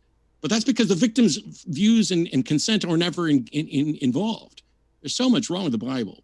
But at least if we can't agree that what the Bible says about owning people's property, that you can beat them, that you can pass them on, that you buy them from your heathens, here's how you trick your Jewish servants, here's how you trick your Jewish slaves into being slaves forever. If we can't agree that that's immoral, I don't know how we progress from here. And that's as genuine as I can be. Thanks very much. We will kick it over to Stuart and Cliffe for their closing statement as well. Then we'll be going right into the Q&A. Thanks for all your questions, folks. The Bible insists that slavery is wrong from Genesis to Revelation. Those 7 points again. We are created in the image of God. That is the basis for human dignity. That is why Jesus says, love your neighbor as yourself. That's why we read in Leviticus 19, love your neighbor as yourself. Secondly, the Bible communicates a fall. We human beings are broken. We have a problem with sin. And one of the clearest examples of sin is slavery. So is divorce. So is corrupt government. So is polygamy. Solomon had 700 wives and 300 concubines. And when you open up the Bible, you don't just read about slavery. You read about murder and rape and polygamy and a lot of evil. And the Bible insists that that is a perversion of God's good creation. Where is God's good creation talked about? In Genesis 1 and 2? Where is heaven talked about? Revelation 21 and 22. What's in between the first 2 chapters of the Bible and the last 2 chapters of the Bible? The record of how fallen, sinful, broken women and men blow it all over the place, and God's amazing grace, his amazing patience in working with broken people like the Apostle Peter, who denied knowing him 3 times, and yet even he received the grace of God and became a leader in the first century church. The Bible insists that one of the greatest miracles is the Exodus, where God rescues the Hebrew slaves out of Egypt. Jesus Christ in the Gospels insists that God loved the world, the whole world, so much that he sent his only son to die on that cross, that whoever believes in him should not perish but have eternal life. Do you understand? God has a price tag on your head and my head, and that price tag is the death of his only son, Christ. Slavery, racism, are wrong, and Christ bled and died on a cross to forgive us for that wrong. The Church of Jesus Christ battled with racism. The Jew-Gentile issue almost split the first century church. And yet the clear message of after that struggle was Jew and Gentile are equal before God. Slave and free are equal before God. All you got to do is read Acts chapter 15, and you know very well that racism was one of the first major problems in that first century church that was dealt with in that first council in Jerusalem in Acts chapter 15. So to try and maintain that the Bible doesn't stand against slavery, against racism, is totally inaccurate. And in Revelation chapter 7, verse 9, we read that in heaven there will be people of every tribe, every language, every nation.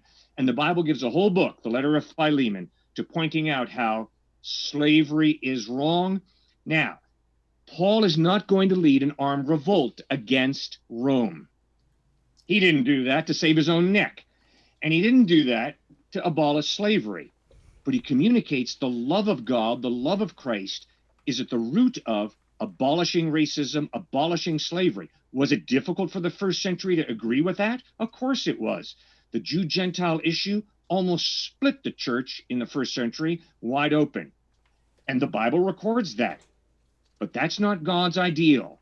God's ideal is that we love each other, that we respect each other, and that we overcome slavery, racism, that we overcome marital problems that split marriages wide open in divorce, that we overcome governments that are bad and that martyr Christians for their faith in Christ. And yet still, even in the midst of that martyrdom, there's a plea from Paul, from the New Testament, from the scriptures, obey the government officials. Now, if you attack those passages with too wooden an approach to interpretation, you will get royally confused. Royally confused. What is wrong with the Apostle Paul? He's calling people to obey government, and the government is slaughtering Christians, himself included, the Apostle Paul. Yeah, he's not saying that every government is good.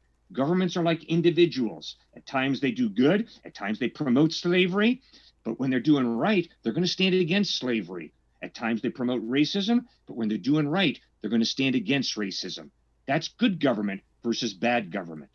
Lots of examples in the Bible of good government in the Old Testament and in the New Testament, as well as bad government.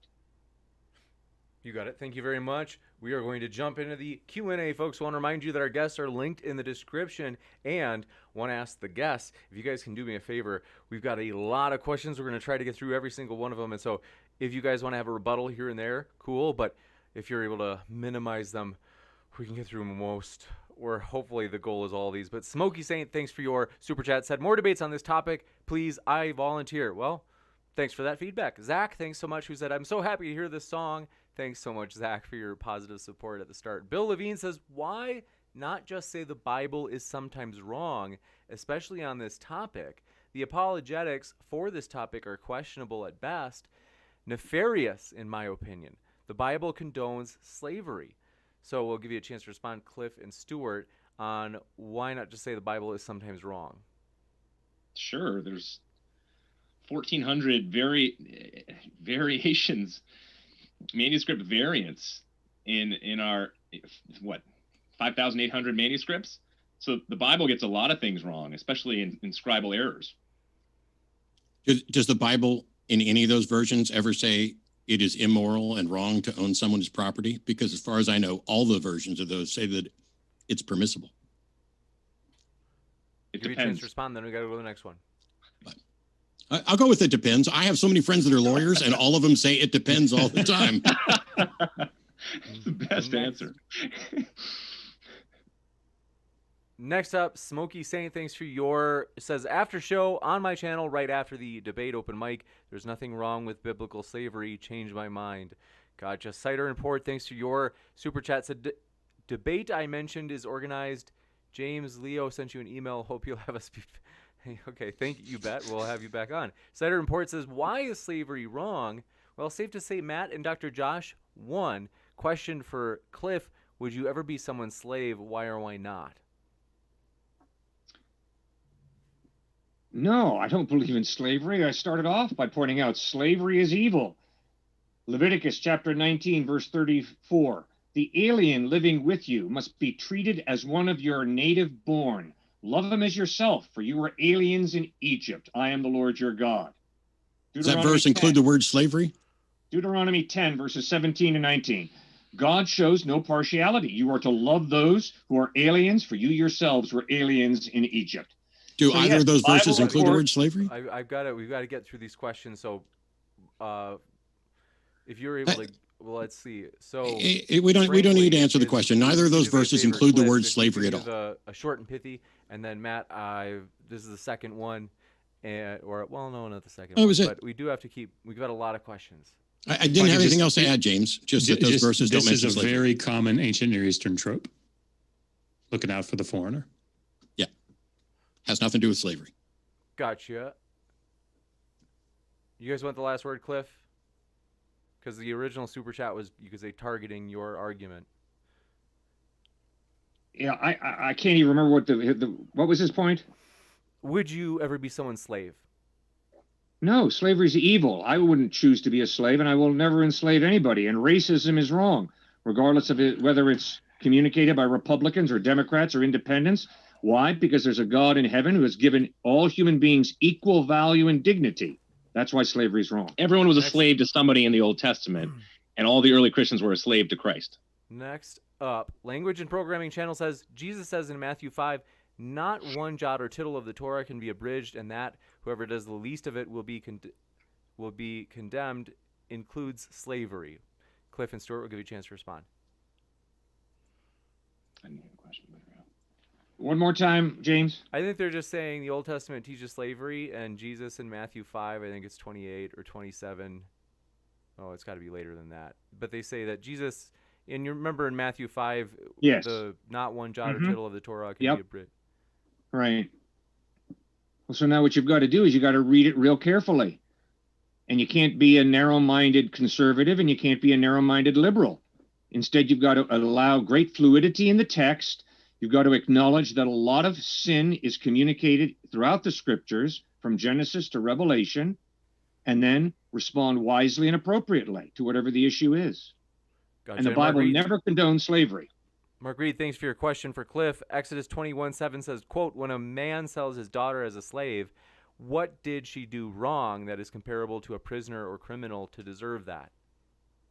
Well, she doesn't deserve it. But the point is, probably what happened was because most men, fathers, don't sell their daughters. Probably they're facing incredible financial pressure. There's severe debt accumulation, and he is giving his daughter up to an employer who will employ the woman, pay her, put a roof over her head, because he's probably on the brink of starvation and not being able to provide. But if it is referring to a father denigrating his daughter by selling her into chattel slavery to try and argue from the nature of God as revealed from Genesis to Revelation that is God's will, no way. Next up, Jay Mixon, thanks for your super chat, said, Stuart and Cliff, if we grant that God forbids man stealing, is there anything in the Bible that indicates God forbids buying a stolen man?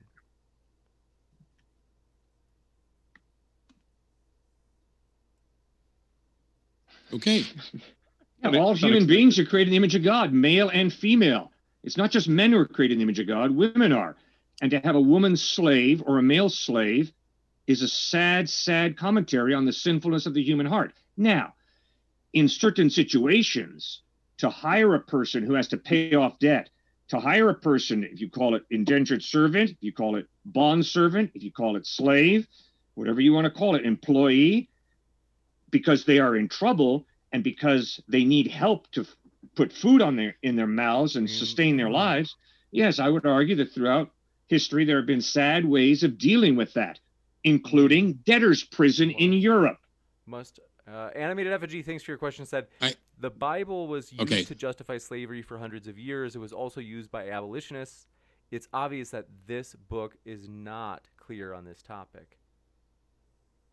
I still want to respond to the last one, because if all we're doing is talking about, hey, let's give poor people jobs, I would think that the almighty, all-wise governor of the universe would find a way to convey that message that doesn't include statements like, you shall buy your slaves from the heathen that surround you. And if a man shall sell his daughter to be a maidservant, she shall not go out as the men servants do. You wouldn't set up different rules based on the gender of whoever you're giving a job to. This is a very Pollyannish, anachronistic view by Cliffe, in my opinion, of looking at what this actually means without looking at it in the context of history or what the passage literally says. Well, Matt, I'm so glad to hear you say the context of history. Bravo. Yep. So go back and study how women were treated at that time. Yeah. The sexism was off the charts. Horrendous. And the Bible sanctioned it. All right. The Bible doesn't sanction that. You bet it does. It absolutely does. The Bible gives instructions before we go and into a different topic, on how I do have to say live in a messed up world. This is ridiculous. This next one. Animated Effigy, got that one. Thank you for your super chat. Gamol79, didn't see a question attached. David P. Neff. Okay, some of these are frankly just insults, and we're not going to read insults to our guests. So, good day to you, sir. Thanks for your super chat. Said Hebrews and Jeremiah 34:14 are to be released after 6 years in Mosaic law. Heathens and strangers around Israel, Leviticus 25:44, can be kept forever.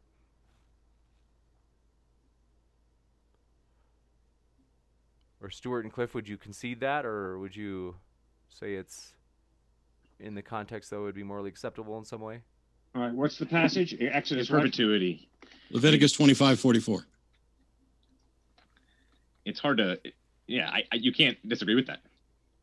Meanwhile, something similar happens in Exodus 21, where if the servant comes, you're supposed to be let go, but you're not going to let his wives go, then he can come forward and say that he loves his master, wants to stay there, and then you drive an awl through their ear to mark them as your property, and he shall be your property forever. This is not indentured servitude, which is, by the way, immoral as well. It just wasn't the topic of conversation tonight. We have done away with indentured servitude. We have done away with debtors' prisons. We can still go to jail for not paying a fine, but there are different things. We've learned a lot since these books were miswritten. Well, Matt, when you say it's immoral, says who? Me. Says and that's who, all Matt? that matters. That's legitimately all that matters, Cliff, because all you're going to say is you think God does it. Well, produce the God and have God say it's immoral and have God defend his case. Because until then, like you said earlier, it's just competing opinions. But I thought that we were in agreement that owning people as property was immoral. Next, Cliff, or I should say, this is a good day to you, sir. Ask Matt, are prisoners in the United States considered slaves, as Cliff has said? No. No, not at all. Not even in the slightest. They still have laws. They are wards of the state. There are things you can't do to them.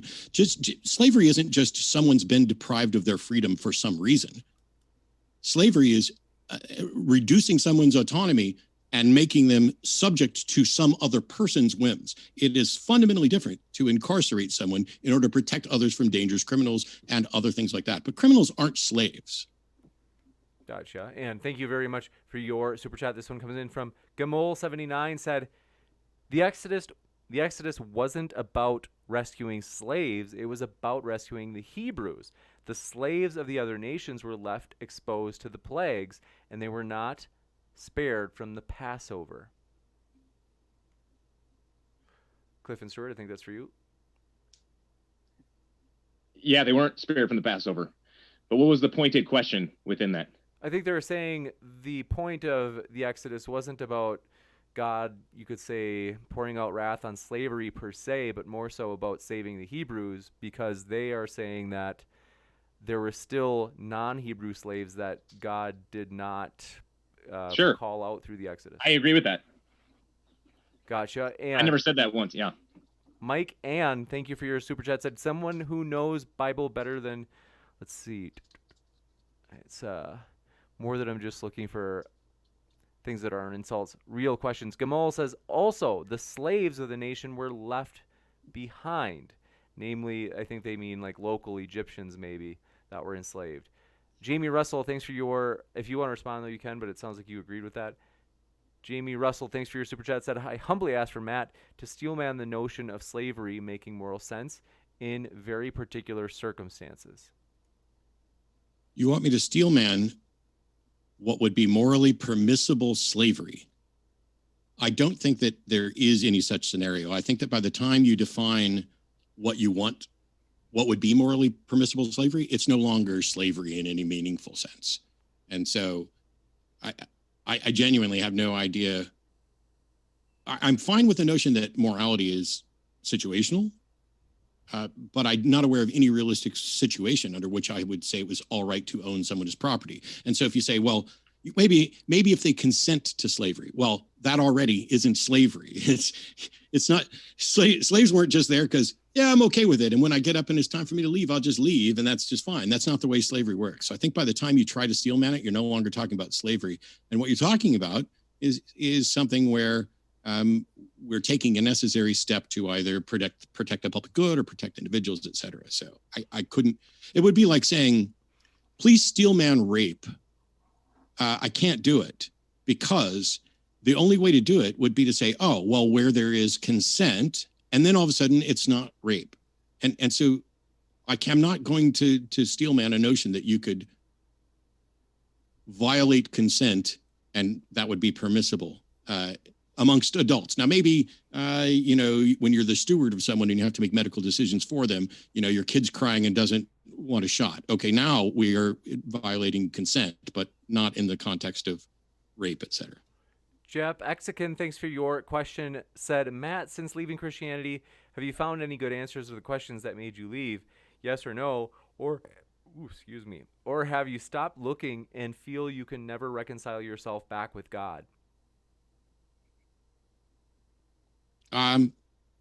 Boy, that's a hard question because I have found answers to some of the things that I didn't have answers to. Not to like big questions. So like, why is there something rather than nothing? I don't know. I don't think anybody else does either. What is the explanation for the origin of the universe? I don't know. And I don't think anybody else does either. We're still working on it. There are plenty of people who think they know what it is. If in fact Christianity were true and God existed and God came down and talked to me and explained a bunch of stuff, I still wouldn't worship, but I would believe that the person, that individual existed, and I would be fine taking them at face value. They say, here's what I really think about what's moral. I would love to have that conversation.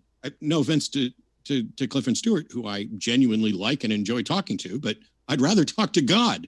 And I wish one of these days God would show up instead of evidently sending representatives. Next up, 100th Monkey, thanks for your super sticker. Appreciate the support. And Jay Mixon says, Cliffe and Stuart, is there any atrocity that cannot be reconciled by appealing to the concept of divine punishment or reward? if I can just pick on Matt for 1 second, because I know he likes it. I love it.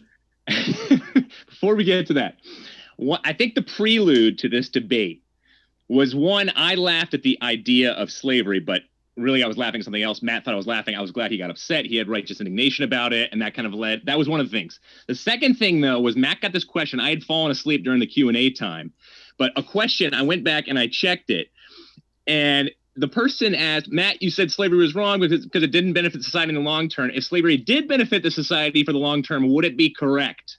Not necessarily. And Matt gulped for a long time. I was drinking a lot during the debate too. Oh, sorry.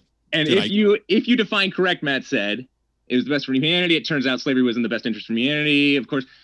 But it turns out terminal prostate cancer, Matt said, was for the betterment. But we know terminal prostate cancer is not for the betterment because that has never happened. But people have thought slavery has been in the past. And so that was very concerning, Matt, when you did say that. And so I just found that interesting that was kind of the prelude to this debate now. What was concerning? Because the question that was asked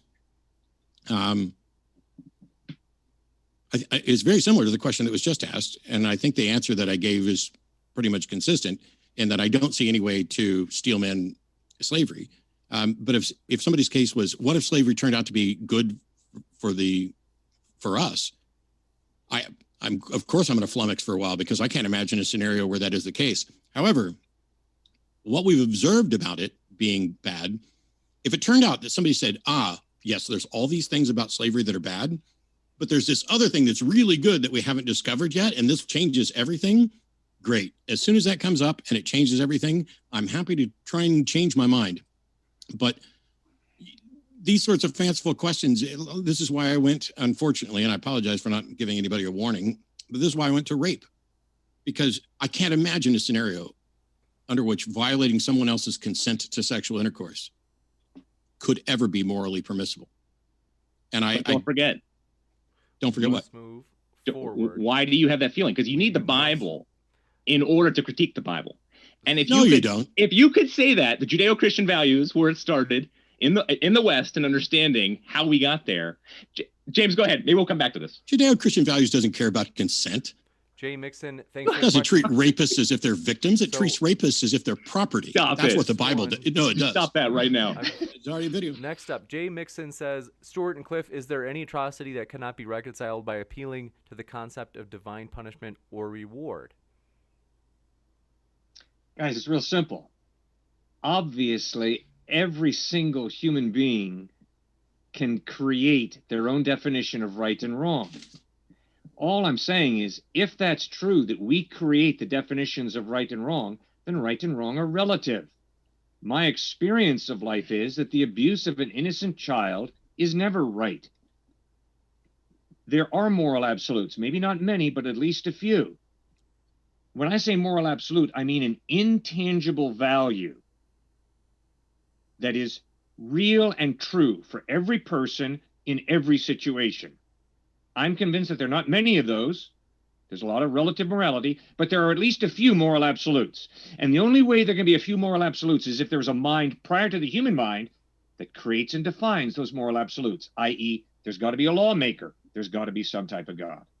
That's not true, but we can have a debate on morality another day. Atheist says, question for Matt and Josh, says the UN doesn't outlaw slavery in its member states and gives them millions in aid every year. Is the UN evil? Does the UN condone slavery?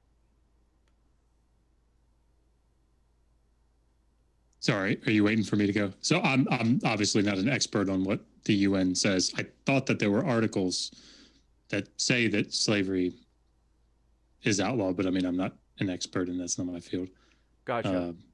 Yeah, and I don't know what the UN specific position on is. I'd have to go back and look through the UN Charter and other stuff. But there are international laws against slavery. But the question about, is the UN immoral? If the UN tells its member nations that it is legally permissible under UN guidelines to have slaves, then yes, the UN has an immoral position.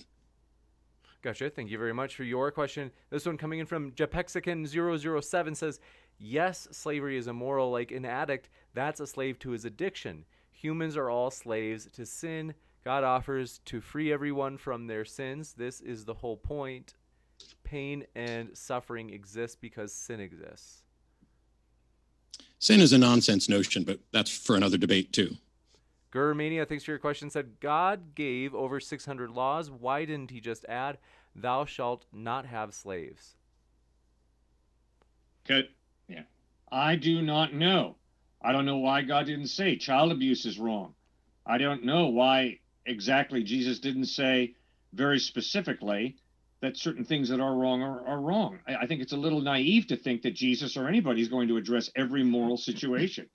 And then to conclude that because he didn't address very specifically every moral situation, he's wrong or he's unreliable. Jesus never talked about transgender. Doesn't mean he's wrong or an idiot because he didn't talk about transgender. So, I mean, come on.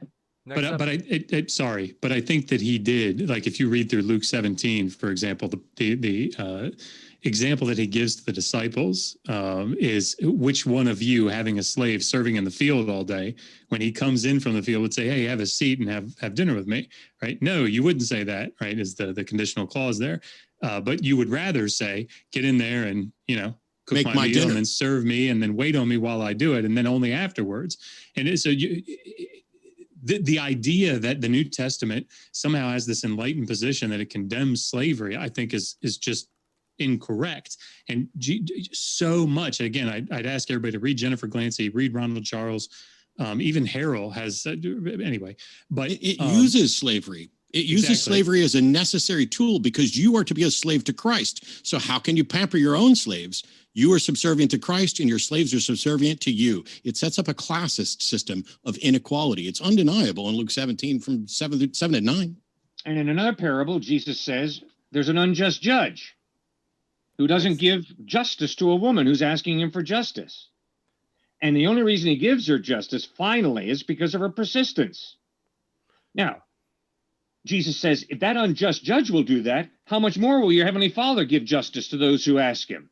Which is not in any way a counter to what we said or relevant to It's slavery. not saying Jesus is using an illustration of the day, an unjust judge. He's not commending unjust judges. He's not saying they're good. But I think the distinction here, Cliffe, is that he's saying, which of you? In other words, he's not saying, I know you guys have slaves, but you shouldn't have that, right? I mean, he's using it. It's dependent upon it. The rationale of the parable is, I agree with you that the New Testament isn't, like Paul isn't saying, rise up and revolt. I agree completely. The New Testament text isn't laying down legal stipulations like we see in the Pentateuch. It's a much more bottom up because they're not in power. According to the narrative of the text, in the Hebrew Bible, they're coming from a top down. So I agree with that, but there's nothing in the biblical text that condemns. And I just, sorry, James, because Philemon has come up so often, I just want to read something.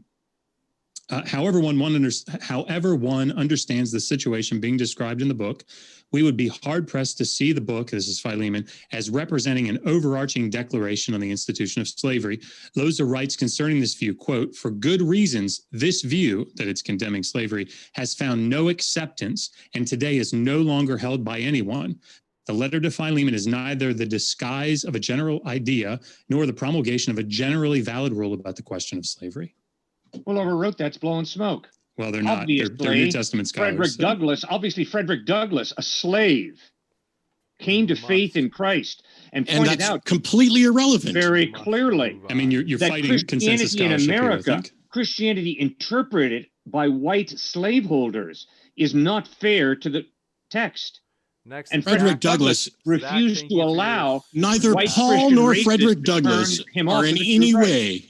Neither Paul nor Frederick Douglass are in any way corrective to Exodus 21. The original super chat was challenging Cliffe, so I do have to give him the last word. Okay. Otherwise, it's kind of like I'm ganging up on him. Actually, I think that's a bullshit rule, but I'm actually okay with that rule for now. So that's what we're doing. Zach, good, James. Cliffe, I'll give you a chance to respond if you want. Otherwise, we're going to go to the next one which is from Zach. Well, look, I mean, if we're going to stick with Luke, Josh said Luke 17. I mean, Luke 4, quoting the book of Isaiah, let's set the captive free. Or, for example, let's just look as a doctor. Luke is a doctor in general, he's a Gentile, somehow giving this incredible place of power to even write the book. I mean, the Jews are allowing this. So it's completely desecrating racism to begin with. And there is language of setting the captive free. Next up, thanks for your questions. Zach says, Cliffe, if you found out God didn't exist, would you still be against slavery? if I find out that God didn't exist, I'd be a total moral relativist, because I'd have to acknowledge that right and wrong are created by me, and therefore, whatever I'll choose on a particular day, I'll hold to. And if one day I think slavery is good, I'll support it. And if another day I feel slavery is not good, I won't support it. And that's why I'm better than you. Next up. Well, I'm glad we've straightened that out, Matt. It's a fact. Let's see. Okay, Christian Holmes. Okay, looking for serious questions, and well, I guess that at least that makes this quicker. We can get all the questions in. Jesse Shodell says, an all-knowing God should have known it was immoral, regardless of social norms. That's absolutely correct. The all-knowing God knows right from Genesis through Revelation that slavery and racism are wrong. And it's a shame he didn't say so and said the opposite. Or inspired the opposite. Not ashamed that he gave us a free will. And I We know don't have that's a free big will. responsibility. We don't have free will in the sense that you We do. can all choose to follow our culture, different instincts that vie for control of our thinking and our motives and our ambitions. But yeah, he chose to give us a free will because he chose to create us in a way that we can love him, and love demands a free choice. Otherwise, it's not love. Gotcha. Next one up. Astro Hutchins, thanks for your positive feedback. Said, good show. This is a blast. Appreciate that. And folks, if you've enjoyed it, let us know. We definitely pay attention to the likes on videos. It lets us know what topics and which matchups we can have in the future. And so hit that like if you enjoyed tonight's debate. Blue Heron, thanks. Well, I guess it's a question. So they say, do any of the well-vetted interlocutors support Medicare for all health care insurance? Not my field. Oh, yes, I generally favor Medicare for all, but I'm not going to pretend to understand it or know how to pay for it or any of the other stuff because that's not remotely my field. So, and not relevant to this debate. But minimum wage might be. Because if the minimum wage is zero, I'd say you're a slave. That includes prisoners then. No, it doesn't. Prisoners get paid. You should look into that. Below the minimum wage. Way below the minimum wage. True, but they're also not slaves owned by people. They have so many freedoms taken away from them, it's incredible. And But do you think that's not just? The problem with that is that if you start taking those Venn diagrams and pushing them together and saying that they all connect, then in the Old Testament, you'd have to argue that women are slaves and children are slaves, right? Just all women and children. And of course, they're not. They don't fit that definition. But they have a lot of similarities. They're under the paterfamilias right there. But anyway. Universal health care. Are you guys, the last three of you, yes or no? Yes. I have no comment. It's not my field. I don't comment on things generally. I am very grateful that in my neck of the woods, nobody is denied admission into a hospital to get medical care. So I'm very grateful for that. I'm very grateful for our government supporting people who can't afford health care to get it. So I'm very grateful for all that. That's all based on a biblical worldview of compassion and love being real and needing to reach out and heal the sick, and just the same way Jesus did. Gotcha. We mostly agree right there. I just want to make sure that, just in case nobody else sees it, I almost completely agree with everything Cliffe just said. Nice. Well, that shows you, Matt, miracles do happen. It's not a miracle. It's just evidence and reason. But yeah. Evidence and reason. David Velar, thanks for your question, says, no, Matthew 19:8 is denouncing the idea that it's acceptable. He's not condoning it. And they say, you are twisting it. But the thing is, I think they're actually saying this to Cliffe and Stuart. I can't remember what Matthew 19:8 said. It's about divorce. Yeah. Gotcha. Matthew 19 is about divorce. But I don't know which one of us is maybe misrepresenting it. But I will say very quickly, because I wrote this down and didn't have time at the moment. It's 2 quick lines. I don't think divorce is immoral. I think it is, in fact, moral. I don't think polygamy is necessarily immoral, but it doesn't matter because the Bible legislates wives, plural, and concubines. So suggesting the Bible is somehow opposed to multiple marriages is ridiculous, even though that changes later. But that's if it was immoral, then it was immoral always. But I don't know. That's another. Well, this is showing a shift because statistically, Sunday school teachers now are looked at in a way stranger kind of way than those in polyamorous marriages. And so there is definitely a sexual ethic kind of flip there. Wait, did you just say Sunday school is teachers and sexual ethic all in? Because I don't know how those two are connected. My whole point in using Matthew 19 is Jesus replied, Moses permitted you to divorce your wives because your hearts were hard. And if any of you guys take that to mean divorce is good or God contradicts himself, you are handling that text incorrectly. What Jesus is obviously saying is divorce is not God's ideal. It's not his plan. But because your hearts were hard, he permitted you to be divorced and give that certificate of divorce. And that's the same point with slavery, with governmental but you abuse have of to be able to power. make that connection, Cliffe. You have to be able to make that connection. I don't know that you can. Well, I can. I'm positive I can, because he says flat out, because your hearts were hard. We Right. agree So with it's an you. acknowledgement, Right, but because Cliffe, people are sinful, God permits certain things to happen. One You of may them be is divorce. surprised. Is it? Hold on. Is it true then that does that apply to beating children with wooden rods, or beating slaves with wooden rods? No, God, it doesn't say Okay. to beat children with rods. Wait, Certainly it does. spare That's the what rod, Proverbs spoil the advocate. child. And I mean, it's absolutely, it does. And that's what the Proverbs are. And so many of the Proverbs And if are your about. child is a disgrace, you're to take him before the people of the town and stone them to death. But spare the When rod, you- spoil the when child. you- How can wait you- a second. When you two guys talk like that, I feel like I'm talking to the other end of the spectrum of a hyper-conservative fundamentalist Christian who says, yeah, spare the rod, spoil the child means if you don't beat your child with a rod, you're going to spoil him. That is not what that proverb is talking about, child abuse. Certainly it is. And if you interpreted that as being certainly child it abuse, is. that's sad. That's so But it's, dishonest I mean, with it's the text. consensus It's scary. scholarship. It's consensus scholarship. Must move So on. No, it And I is think- not. it I think you That's absolutely would- poor is. scholarship is what that is. No, it's Appreciate your not. But questions I think from you would- Alpha I think J, you would so be- I hate to do this, guys, but Oh my gosh. we've made progress. It's so far. important. Alpha J says, why is important did God towards- give rules for buying slaves in Leviticus 25 if he didn't condone it, Cliffe and Stuart? And they said, this isn't condoning. God prohibited other things in Leviticus. God is taking a very hard-hearted people and transforming them, and it is a process. Divorce was not God's idea. Slavery was not God's idea. But God is patient with people and puts up with their wrongdoing. Now, let's talk about America today. God is patient with the materialism of our culture. The fact that we have so much money and that people are starving to death today clearly contradicts what Jesus taught. God is patient with us and puts up with a lot of garbage, a lot of sin. Next up, Rebecca Borg. I wish. Yeah, go ahead.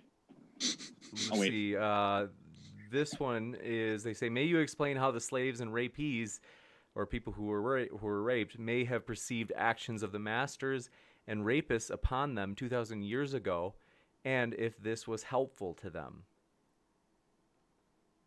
The Bible never says rape is good. It never says rape is helpful. Rape is a sin. It's evil. And you don't have to go any past Genesis chapter 2, where man and woman are both created in the image of God, to understand that.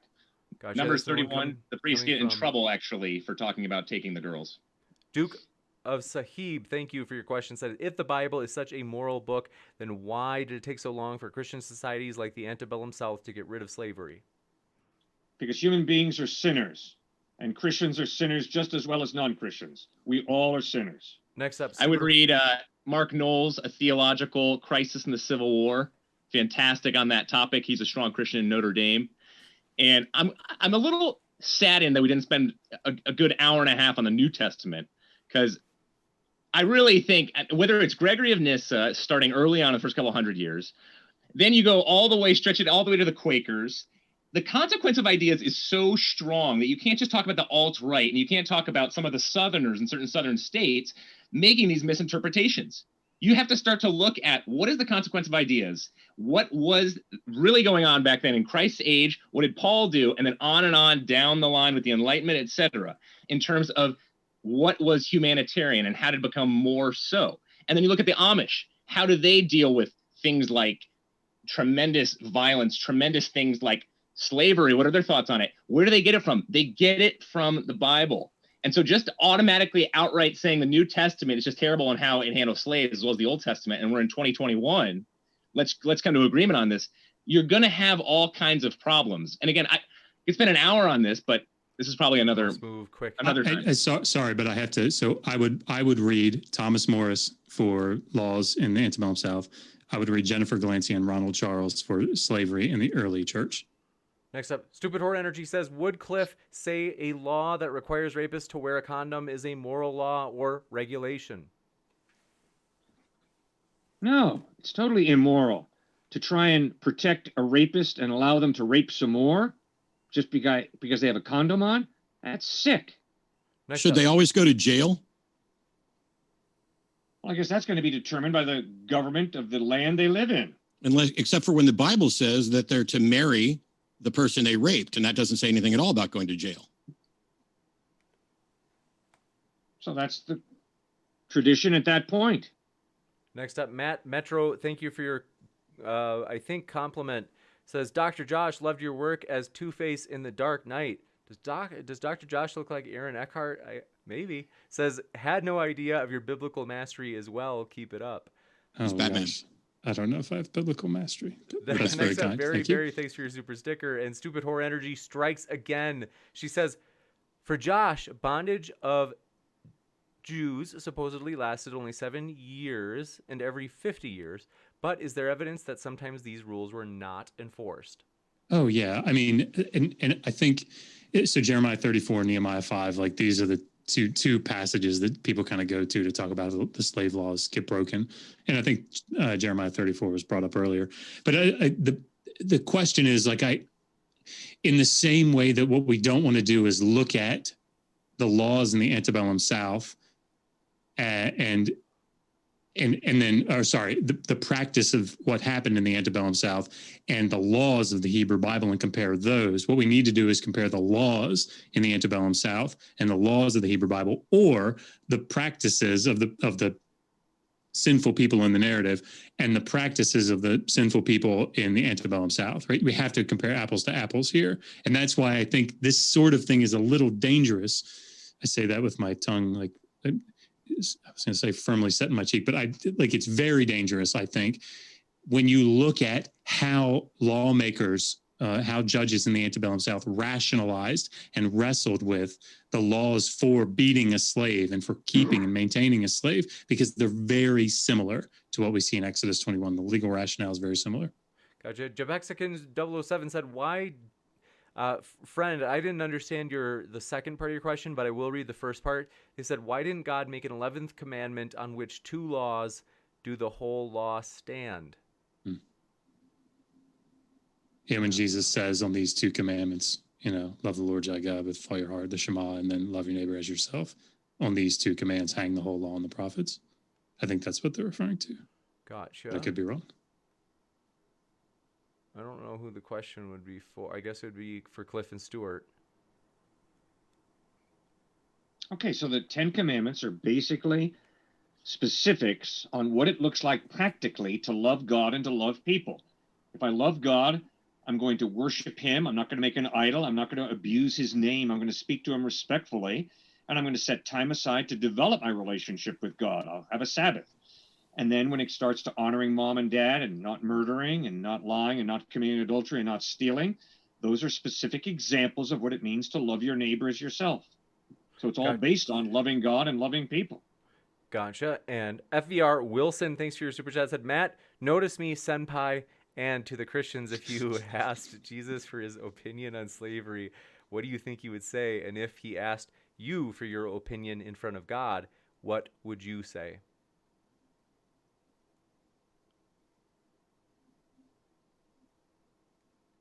I'm sorry, this started off directed at me, but nothing after the first hi there sounded like it was for me.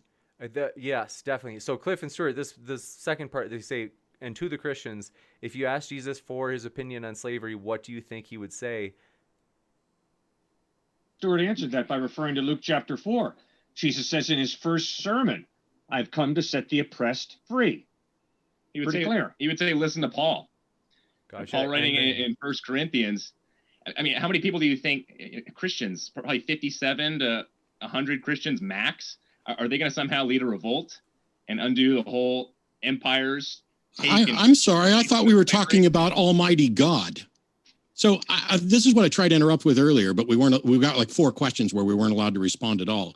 I think it would be, first of all, I agree with Cliffe on Matthew 19.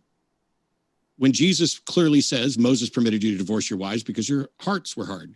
Find me a verse where Jesus says Moses permitted you to own the heathen that surround you because your hearts were hard, and that will be an actual connection. Yeah. Josh and I agree with you about what Matthew 19 is saying with regard to Moses and divorce. You have no verse that is remotely as clear or remotely specific about slavery, which is why no verse you pointed to in opposition to slavery even included the word slavery. And certainly the early church didn't understand it. I mean, let's assume for a second that the New Testament was crystal clear and that Philemon was this big statement against, the slavery in general. The early church didn't catch that. They didn't catch guys, there are lots of things the first century church didn't catch. That's why they had the Council of Jerusalem in Acts chapter 15. But they had God, right? All right. But they had God. Why didn't God catch it? Clearly, they taught that slavery was wrong and that slaves were going to be accepted in the church, not as inferior in the slightest, but as equal. And they were going to be leaders in the church, as Stuart already pointed out. Read Jennifer Glancy. Jennifer Glancy and Ronald Charles. Their second question for you, Cliffe and Stuart, was, and if God asked you for your opinion, or if Jesus asked you for your opinion of slavery in front of God, what would you say? I think we probably know the answer to that. Fair. Next, Mr. Lightning 20 says, why would God, who is all-knowing, instruct laws for slavery in biblical times and not intend for these laws to be applicable today? And they say, is this a God of moral relativism? Obviously, the Bible points out that there is a degree of moral relativism. Paul writes in Romans chapters 13 and 14, for some of you to eat meat sacrificed to idols is not good. For others of you to eat meat sacrificed to idols is just fine. Obviously, Jesus said to the rich young ruler, sell all you have, give to the poor, and come and follow me. But Zacchaeus stood up and said at the banquet with Jesus, right now I give half my possessions to the poor, and if I've cheated anybody out of anything, I give them back 4 times the amount. So there's not one standard for all followers of Christ when it comes to how to handle material possessions. So there's a great deal of moral relativism within Christianity, a great deal. But there are also some real moral absolutes. Gotcha. Tom's chair, always glad to have the old lazy boy here, says the Nets aren't going to beat Harden to near death if he doesn't shoot, but maybe they should if he does shoot. I don't know. Sure. Is that for Josh? Is that for me? I'm pretty sure it's for you. You're the only one that brought up sports people as if they're slaves. Matter of fact, the only other person I've ever heard, true, by the way, the only other person I've ever heard suggest that NBA players are slaves is G-Man. So you're in really bad company. Paul Copan does as well. Paul Copan, Josh's buddy. No, God. So I'm going to go ahead and say the reason why, first of all, it could be an argument from silence. Maybe that person had some type of punishment for beating that slave who ended up surviving. We only have it directly stated that the person is going to have corporal punishment. I know that's a stretch, Josh. Don't worry. I know it's a stretch, but I was going to say it anyway. Obviously, eye for an eye, tooth for a tooth. That one's clear. But I think about it too. That there is that piece of whole. It was premeditated. Wait. Sorry. Go with that. Eye for an eye, tooth for a tooth. What are you talking about? Verse 26 and 27. Yeah. Because that's not what it says. No. I'm simply saying that if you killed a slave, you would be killed too. Right, but the key to that, but I think that's really important because they don't get lex talionis. Yeah. There is no eye for an eye, tooth for a tooth for the slave. The value is different. But the owner who killed the slave still gets the punishment, correct? Yeah, absolutely. Yeah, that's my only point there. Yeah. Sorry, go ahead. No. So I think you also have to take it, and at least some scholars I've read, premeditation comes into play as well here. Absolutely. So that's my answer, because if someone has not died, for example, then you have to take into consideration that this person was not premeditated, one, and that two, any just judge would say, okay, we've got to trust this person's word. We got to let him off, because that's exactly the point. That's exactly the point of the text. What you just said is consensus scholarship. The problem is it's the same legal rationale that judges used in the antebellum South. Right. Yeah. Gotcha. And thank you very much for your question. This one comes in from Standing for Truth, who says more just says he's gonna have a debate on evolution on his channel right after this. So Thanks for that. And Chris Gammon, thank you for yours. Says, I agree that the Bible doesn't command you to enslave people, but I do think it's an endorsement of the practice. Stu and Cliff, is it possible ancient peoples misinterpreted their God? They did all the time, and the Hebrew prophets called them out on it. That's a lot of. Hey, you want? The Jews were swept into exile by first the Assyrians and then the Babylonians. Why? Because they weren't God's pets. God didn't play favorites. Gotcha. Thank Many you of for the Canaanites Can we? did wrong, but then the Jews did wrong, and they all got judged for it. So the Jews are his chosen people, so he is playing favorites. But also, if in that No, that doesn't evolution, mean they're favored. in that it does mean they're favored. No, it doesn't. I favor thee, O Israel. Read it. The other thing about the evolution debate that's going to happen, can we please, during that evolution debate that happens afterward, can we please teach people that there's no such thing as an evolutionary ladder? Cliff got that wrong like 4 times earlier, and it just wasn't relevant to debate in here. But there's no such thing as an evolutionary ladder, and his statements about evolution leading to specific moral positions is also wrong, but we can do that in another debate. Juicy. And next up, the realist MC85. Thanks for your super sticker. Appreciate the support.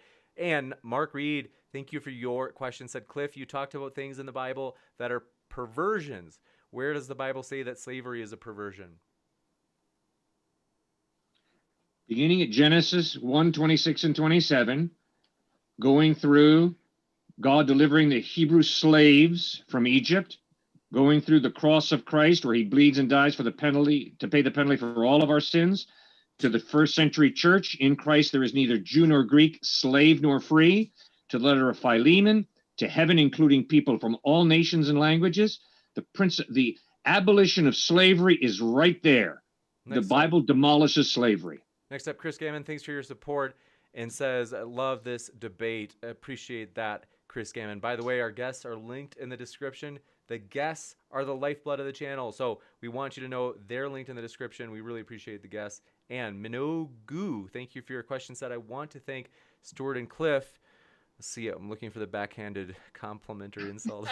Say, you two, Thank you, James. Have to see through there. You sure that wasn't meant for me? Backhanded.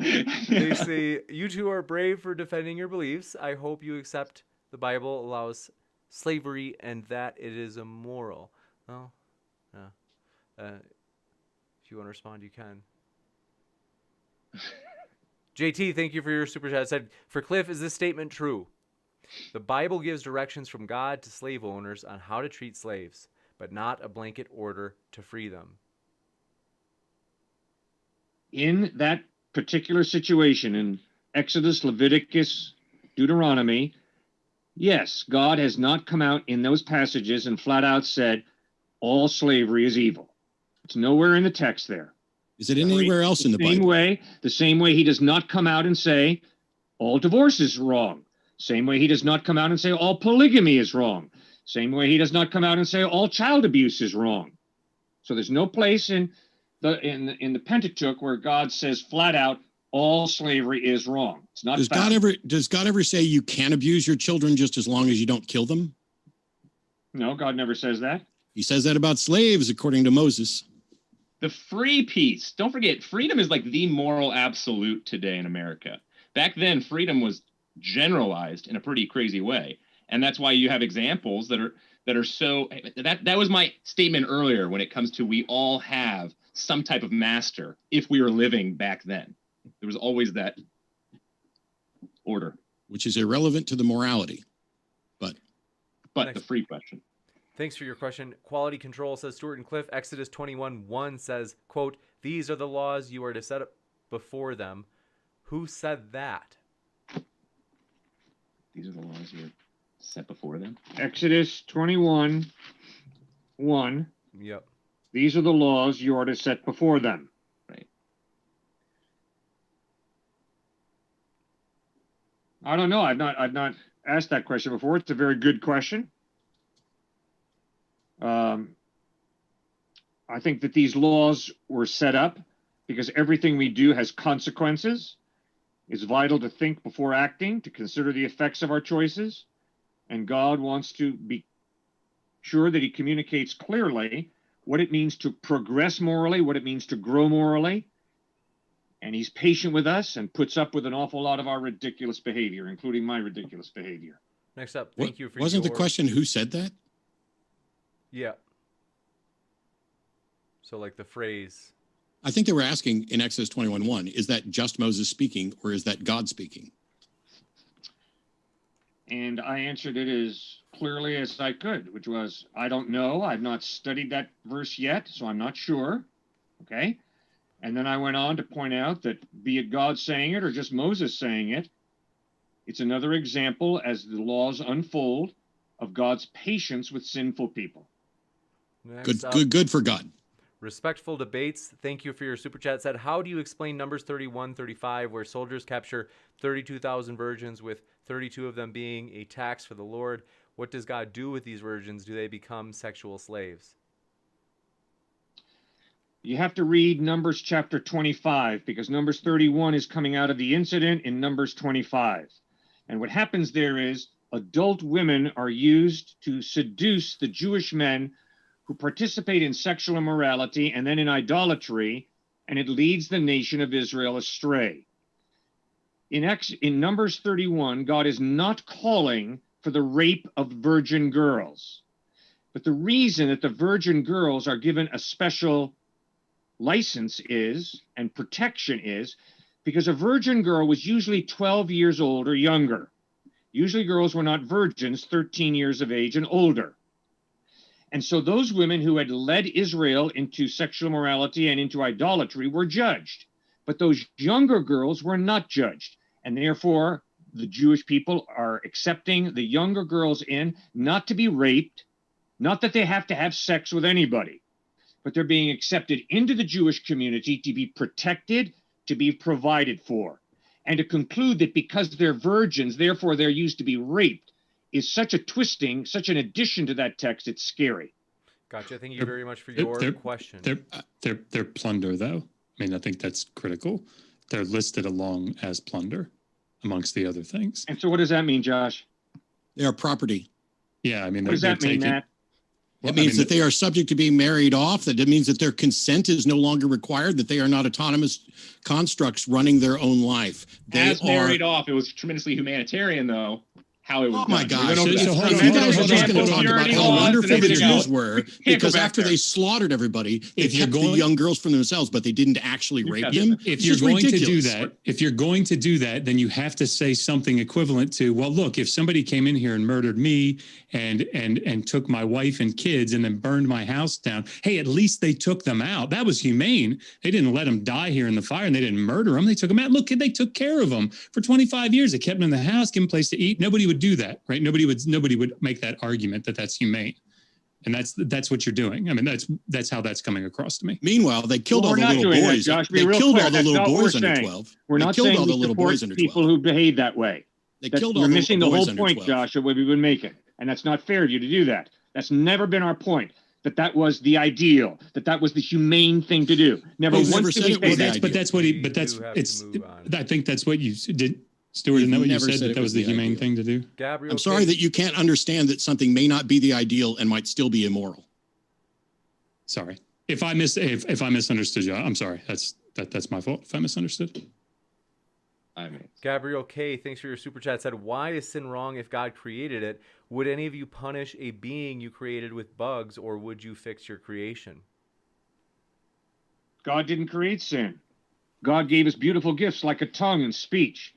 And instead of encouraging people and loving people and respecting people the way God created us to, we've used our language, our speech, our tongue to manipulate, to deceive, to lie, to cut people down.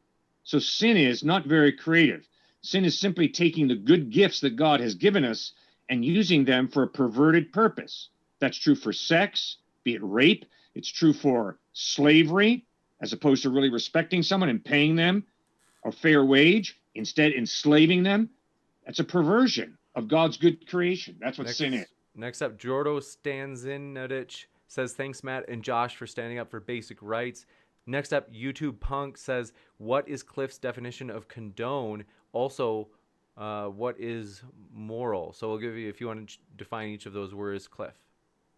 Condone and moral. Condone means to be supportive of. And to be moral means to understand that there's a difference between right and wrong, and to use your free will to choose that which is right and to follow your conscience and do and choose that which is right. Gotcha. They also, I don't understand the context, but in this context, they say also, for God to forbid slavery or allow it, why is God beholden to ancient morals? Let's focus on that last question. If you would grant that God is beholden to ancient morals. I don't know why someone would conclude that God is beholden to ancient morals. God is not beholden to American morals or Soviet Union morals or Chinese morals. God is the eternal being whose character is good, and it's his good character that defines what is right and what is wrong. There was no good before God. There's no evil before God because God is eternal. Thanks So for your that's question. why this. Go ahead. Sorry to interrupt you. Evat, thanks for your question, said, wasn't the context in the Old Testament God himself?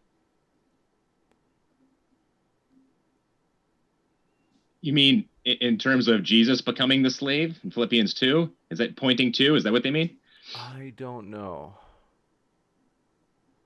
I'm guessing Move that's to probably the next one because I don't understand it. Bagos Spanners, thank you for your question, said, if God sent Cliffe back in time and commanded him to kill the Amalekites, would he do it? And if not, why not? That's very similar to asking, and if I was born in Iran, would I be a Muslim? I don't have the faintest idea how to answer a question like that because I wasn't born in Iran. I was born in New York City. So if for me to go back in time is not an option. I don't know what I would believe or do if I had been born 3,000 years ago. It'd be preposterous for me to presume. It's just a hypothetical. It's asking,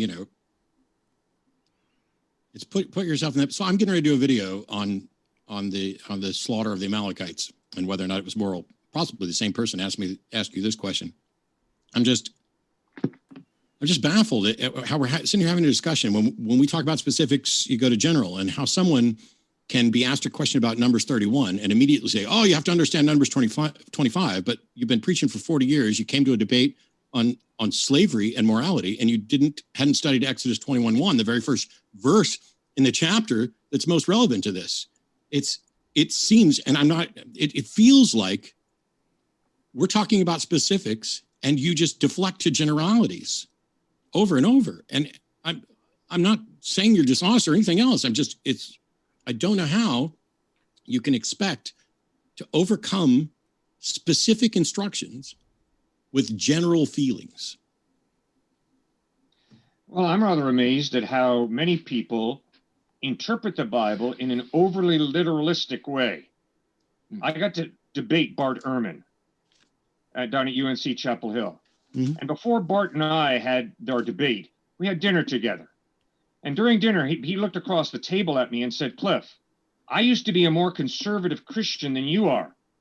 I said, really, Bart? Tell me about it. He said, I went to Moody Bible College. I went to Wheaton College. I used to be a more conservative Christian than you. And I found that really interesting because during the debate, he took such a wooden approach to interpreting the scripture. I felt like I was talking to a hyper-conservative fundamentalist Christian who had just swapped to the other end of the spectrum. Now he was demanding a specificity. See, what he was telling me was, Cliffe, because there are between 200 and 400,000 manuscript errors in the 25,000 manuscripts that we have in the New Testament, therefore the Bible is not inerrant. Therefore, I cannot accept it. That is sad. That is really correct. Sad. The Bible has never, ever claimed to have specifically precise transmission of 25,000 manuscripts of the Bible. That is such a ludicrous idea. It's scary. And it might have been unless you're a hyper-fundamentalist Christian or a liberal who's trying to twist the Bible and make it look stupid. I'm sorry, okay. James. Sorry. I think part of the issue here is that I mentioned this earlier. It does seem like sometimes you guys kind of have a foot in both hermeneutical approaches. And on the one hand, you'll say things like the Canaanites were really, really wicked when, like, we don't have evidence of that. But the biblical narrative says that they were. And so you kind of go with the biblical narrative. But then it seems like you say, well, Moses, gives these commands. Well, we don't know that these were legislative. Well, that's sort of looking at it, from a more historical critical standpoint. So I think that's where the confusion is. So be it. Next up, And Ben C says, if Stuart and Cliffe were to ascribe the laws that a nation should abide by, would they copy what the Bible writes about slavery or change it? So, if you guys could make your own country, would you copy what the Bible writes about slavery, or would you change it? Well, see, this gets kind of back to Matt's last point in terms of the specifics of it and the feelings, and then Josh's point on the 1 foot in the door and the 1 foot out the door. See, I think the heavy lifting on the Christian's part when it comes to a debate like this, it becomes really exegeting every single verse of the Old Testament. And that's okay. That can be called for and demanded of. But then I would take that question that the listener just asked, and I would ask that eventually to Matt and Josh in the sense of, okay, in an ancient Near Eastern context, what would it look like for God to have the right types of laws, the right types of commands? Or does he need to wipe out A&E altogether and just start over? Should he have created civilizations and had his hands just in every single pool in such a way where we didn't even have to talk about slavery? We didn't have to talk about polygamy. We didn't have to talk about any type of evil. I just find it preposterous. That's the frustration for me, where if the Christian is going to be lifting up these heavy rocks, at what point is the atheist going to step in and lift just kind of a little stone? No. Because this is yes. That was a very good point Stuart just made. No, it's not, and I'm going to explain to you why it's not. If you let me right finish. there, Matt. I'm going to explain to you why it's not. But you won't shut up. I'm kidding. I want to hear the Dillahunty wisdom. Bring it in. You are acting as if the atheists are asking for God to dip in and micromanage every little thing, and that is not that. You're waving your hands, but no, I'm not saying. Don't. That's not in a straw man, steel man. That's not what I'm saying. Josh, did you think it was fair what I was getting at, or no? Was it just totally unfair? I think that the question, what's behind, and Matt, correct me if I'm wrong, is, again, I'm not an ethicist, but what's behind our overall point is that theologically speaking, the God that is so often described is the omni-God, right? Omnibenevolent, omniscient, omnipotent. And in that sense, this deity, who makes very strong commands, both in the Old and the New Testament, doesn't have what we would look back and say the consistency to say slavery is immoral. And that seems, I don't know, counterintuitive, maybe, why am I blanking on the word? Right. What's the, Matt, help me, what's the logical term? Why am I blanking on the logical term of conflicting? I don't know how to help you. I don't think I have anything else to say tonight, because Stuart sat there and suggested, and we can rewind it and look at the words, that it's almost like the atheists are like, how much should God be involved in all this? And what we're saying is not, we think that God should have been involved in micromanaging or anything else. I think at a minimum, I'm expecting the bare minimum, and that is for a God to not say, hey, it's okay to own people's property, when a God should say it is not okay to own people's property. I'm asking for the bare minimum of humanity, which does not even exist at all in the Bible. And you're pretending as if I'm asking God to be involved in all these little things and make all these laws and all that. No, I'm just asking you not to get it completely backward. And all I was asking was just for a little bit of heavy lifting from you. And so that was my only point. I don't have to do heavy lifting if I've raised an ethical objection and you come back with a straw man. There's no heavy lifting to do. Slavery is immoral. What the Bible advocates is immoral. Who says?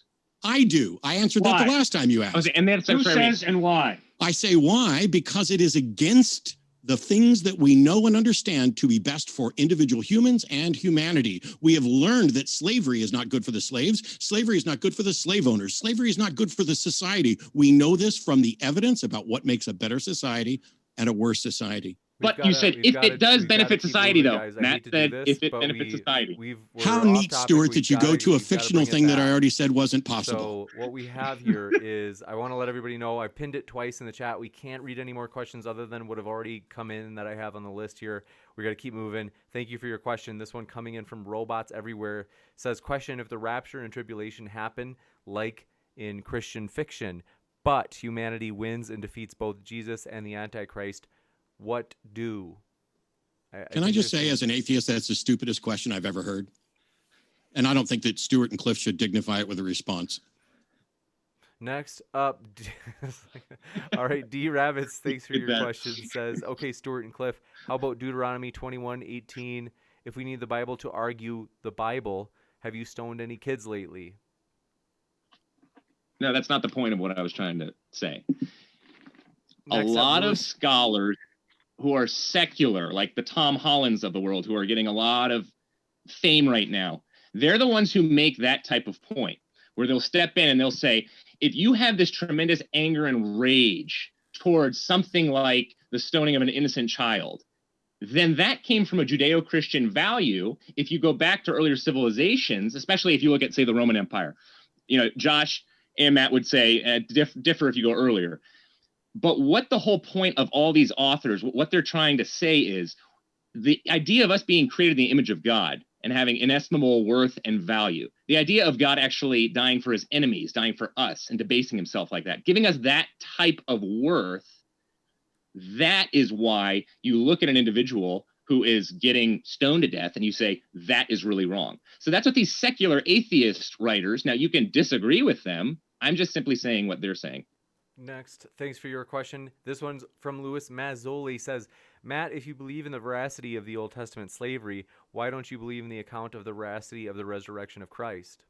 I never said I believe in the veracity of slavery. There are things in the Old Testament that I have no reason to think ever actually occurred. And when I look at Exodus 21, I think it is a bunch of writings about people trying to do the best they can with the limited knowledge that they have. But it doesn't mean that I'm in any way agreeing that this, like, I don't have any reason to think that Moses actually existed other than he's attributed as an author of part of the Pentateuch. But I'm not also saying Moses didn't exist. So when you ask me, why do I accept the veracity of Exodus 21, but not other things?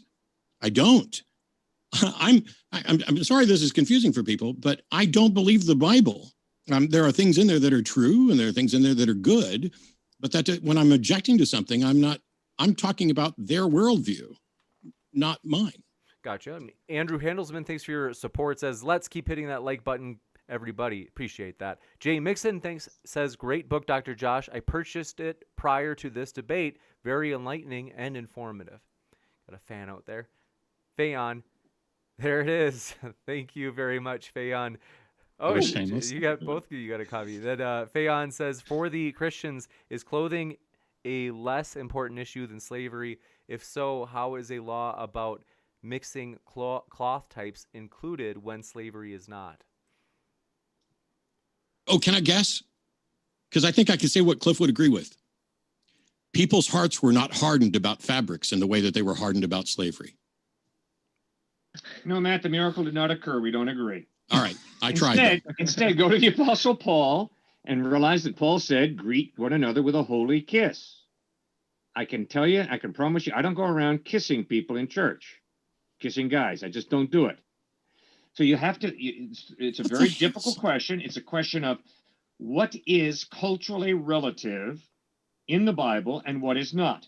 And obviously, greeting one another with a holy kiss is viewed as culturally relative by the vast majority of followers of Christ in the United States.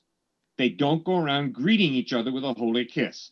And so, yes, there were certain laws in Leviticus that applied simply to that time. For instance, not cutting your sideburns and not cutting yourself. Well, when you study what Elijah did in his competition on Mount Carmel with the prophets of Baal, how did they get God's attention? By cutting themselves and letting the blood flow.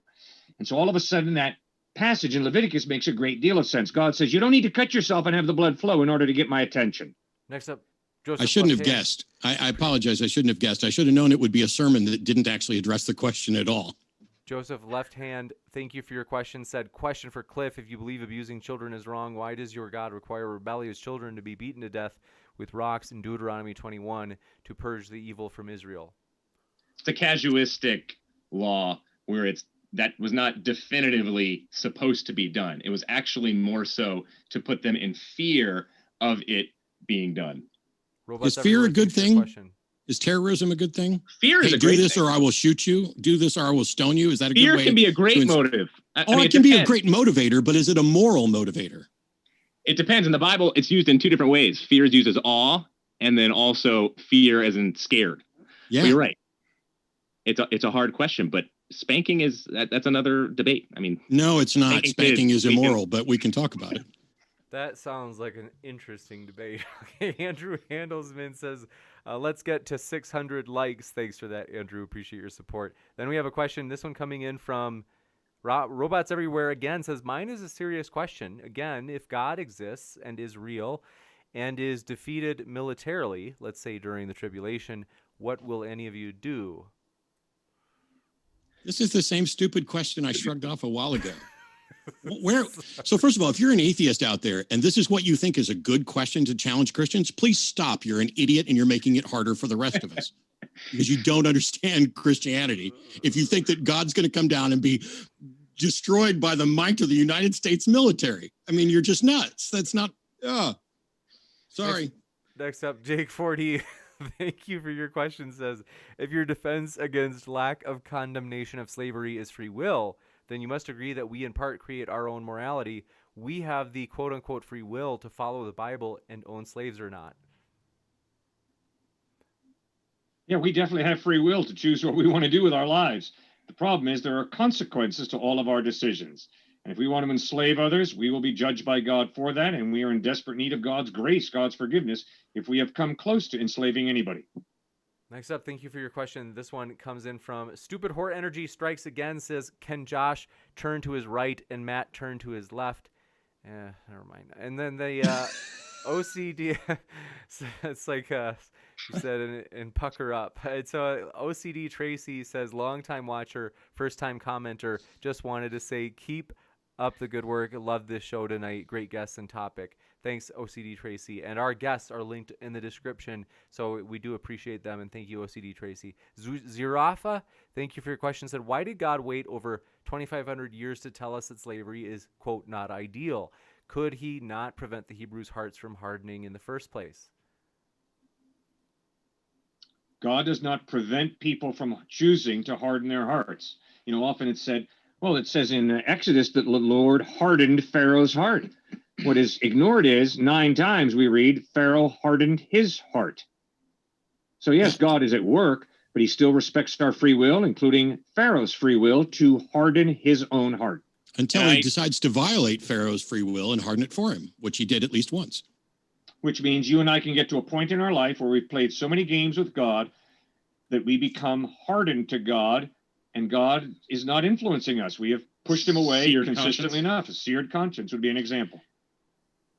But there's many things, James, that I wish God would have done that he never did. I mean, it gets back to the whole descriptive prescriptive. We talked about there's many descriptive things in the Old Testament that are not prescriptive. And then there are many descriptive things, like I'm a big time animal lover. Why did God have to set up the system in such a way where my cat was eaten by a coyote? We have a lot of coyotes here. I mean, there's many different ways. I mean, you can go back to the very beginning of time in terms of, I have an issue that the Bible does not speak to in terms of animal cruelty, and I wish it did. I wish God gave clear-cut path laws about it.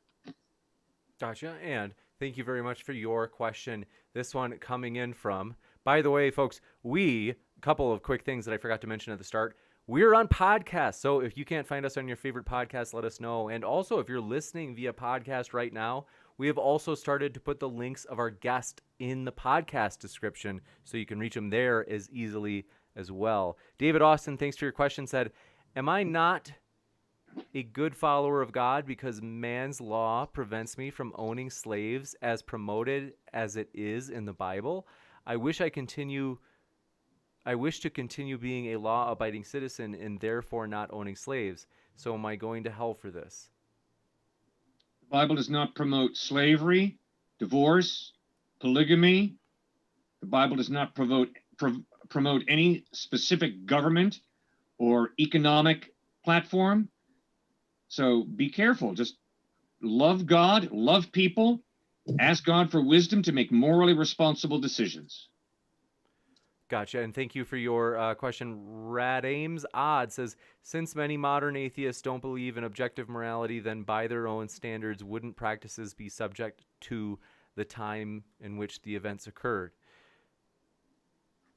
I don't know If you were a guys moral relativist, where you actually, so moral relativism has a very specific understanding within ethical philosophy, and that is moral relativism is when a culture defines that which is moral, which means if a culture says, hey, female genital mutilation is fine, then all of a sudden that becomes true, that is moral. I'm not a moral relativist. I've spoken against it many times. It's fundamentally different from situational ethics. It's fundamentally different from the facts about the situation dictate whether or not something's moral. Like if during Katrina, when people were stealing loaves of bread from businesses, they were stealing things that were not theirs, but they needed them to live, and they were going to go to waste anyway. And so you could make an argument that what they were doing was the most moral action, just like, the old example of somebody has a heart attack on the street or succumbs to some illness, and the pharmacy, it's right in front of the pharmacy, the pharmacy's closed, you can break the window, and you end up paying for it and everything else, because the most moral act you can take at that time is to help that person. Well, is like, okay, so the only reason I just smiled is because of what someone said in the chat. But, so it wasn't in response to you, Madden.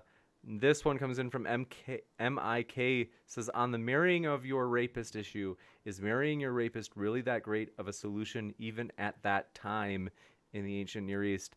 It seems toxic or traumatizing. From the scholars that I've heard from, and Josh might disagree with this, the unequivocal answer is yes. You want to enter a marital covenant, even though it seems just atrocious to us, but you want to in terms of getting resources met, in terms of protection and other reasons. Yeah, I agree. I mean, that's what they considered to be moral. That's what they considered valued. We look back at that and say that's atrocious, and I think it is. But because they had set up value the way that they had in that closed system, that's what was most beneficial to the woman from their viewpoint. Gotcha, and thank you very much. Appreciate your question. This one coming in from Ivana Ivy, I think it's pronounced. Forgive me if I mispronounce it. Said, God knows all and sees all. Isn't it the case then that God is complicit in human sin? No, because it's possible for an all-powerful God to choose to partially limit his power by giving us a free will. If I smack Stuart in the face and say, hey guys, God made me do it, I'm a con artist. God gave me a hand and a free will. I choose whether to respect and love him or to slap him. It's not God's responsibility for what I choose to do with the hand he's blessed me with. So when the Israelites went to go kill all the Amalekites because God told them to, would it have been okay for them to say God made us do it? Would it be okay for the Assyrians and Babylonians when they came in and swept the Israelites into captivity? Would it have been all right for them to say God made me do it? I asked the question. I asked another question. Yes, I'm aware that happens frequently in order to avoid the question because I'm asking about your Bible.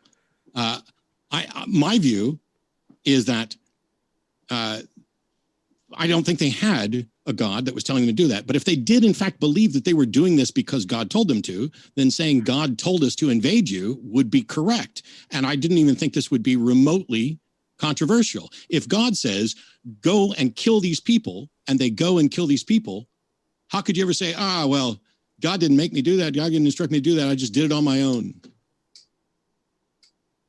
When God tells all of us to do something, we have a free will. We can choose to obey him or not obey him.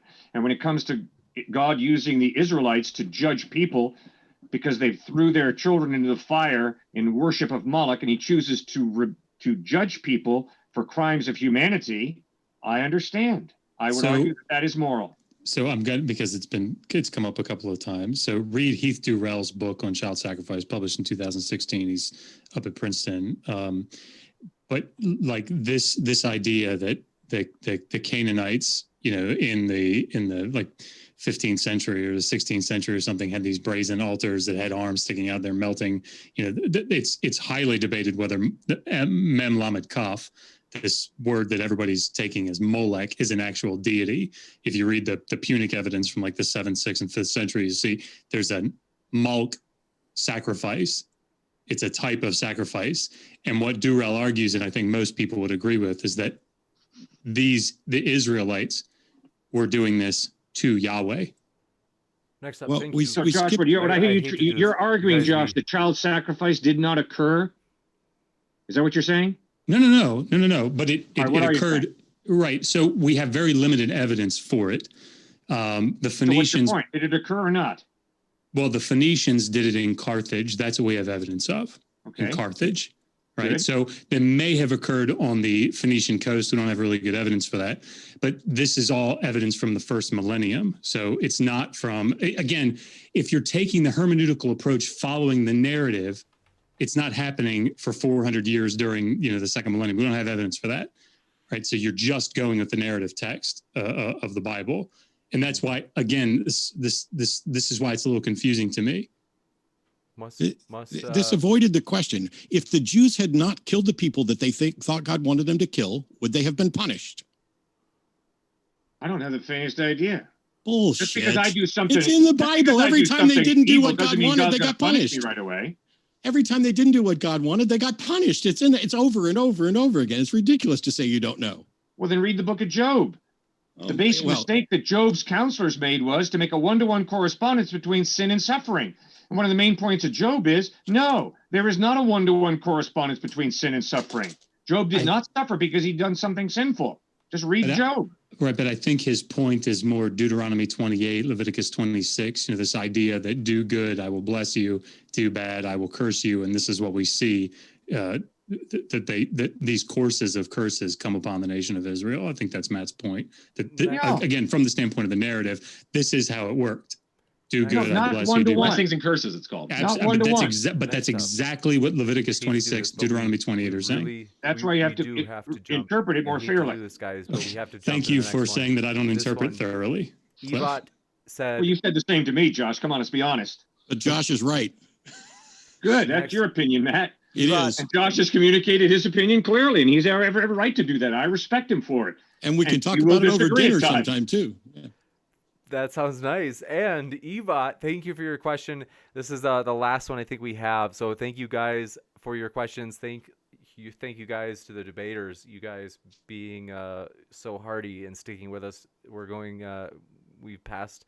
Would that be 6, 7, 8? Yeah, 3 hours. We've passed. Yeah, hour 3 3. hours. That's At this a point, long we should time. just everybody wave a white flag, plan a dinner after the pandemic's over, and talk about it then. That would be really Good idea, fun. Matt. This one, I have one or let's two. see. So bad. So this is the last one, and they just wanted to clarify their earlier super chat. And so sorry, folks. I know that there are other questions that have come in. Please forgive me. I'm so sorry that we did not get to read those, but hopefully you saw at the top of the chat, I pinned a comment that said we can't take any more questions. Evat, though, said, I meant to ask, wasn't the context in the Old Testament God? In particular, saying, Cliffe, you had mentioned, the context of the Old Testament, and he says God was in control of the social context during the Old Testament, and that includes slavery. God is ultimately in control, but he has limited his power by giving us a free will. And human history is a record of how at times we human beings have done a good job, used our free wills responsibly, and at other times perverted the gift of free will and done atrocious evil. So I cannot blame God for the wrong that I do. I am responsible. Why? Because I've got a free will. Gotcha. And thank you very much. Want to say, folks, a few things. One, our guests are linked in the description, and that includes if you're listening to us via podcast right now.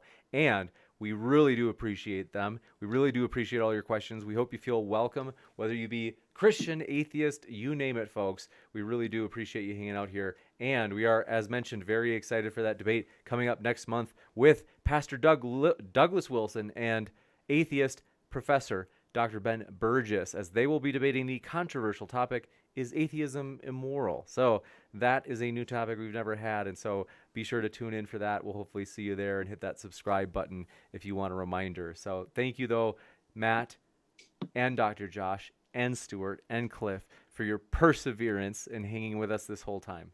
Thank you all. I enjoyed it. I still like everybody. I thought it was a good discussion. So thanks for having me. Oh, we love you guys. We love you guys. Appreciate that. And we're convinced that God loves you also.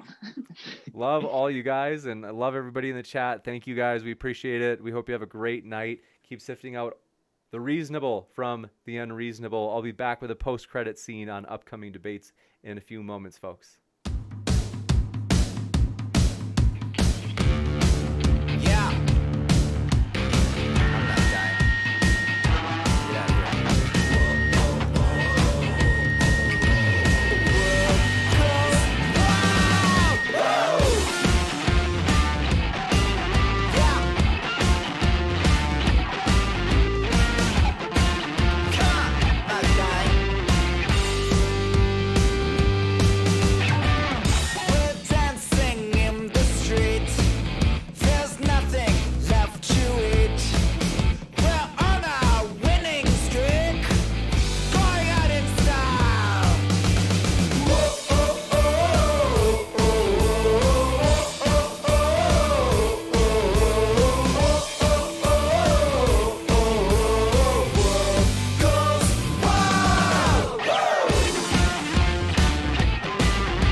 You guys, that was epic. I am so excited. We appreciate all of our guests. We really do. I love those guys. I really hope that, I know things get fiery out there, folks. I understand that. And so we hope you love each other. We really do. I know that it gets crazy, but there's such a value to being able to say, I disagree with somebody and I love them. Like, it's like we're not going to let it stop us from being friends. There are things, folks. In fact, there are things that we all agree on in terms of what we value. One, we value fair debates. We all want it. And we're like, hey, well, let's let it be as fair as possible. That's a good thing. And we appreciate our debaters being for that. We also appreciate the common goal we have in terms of continuing to do that in the future. We have a huge, you could say, plan for 2021. And so, you guys, I am so thrilled for the upcoming debates that we have.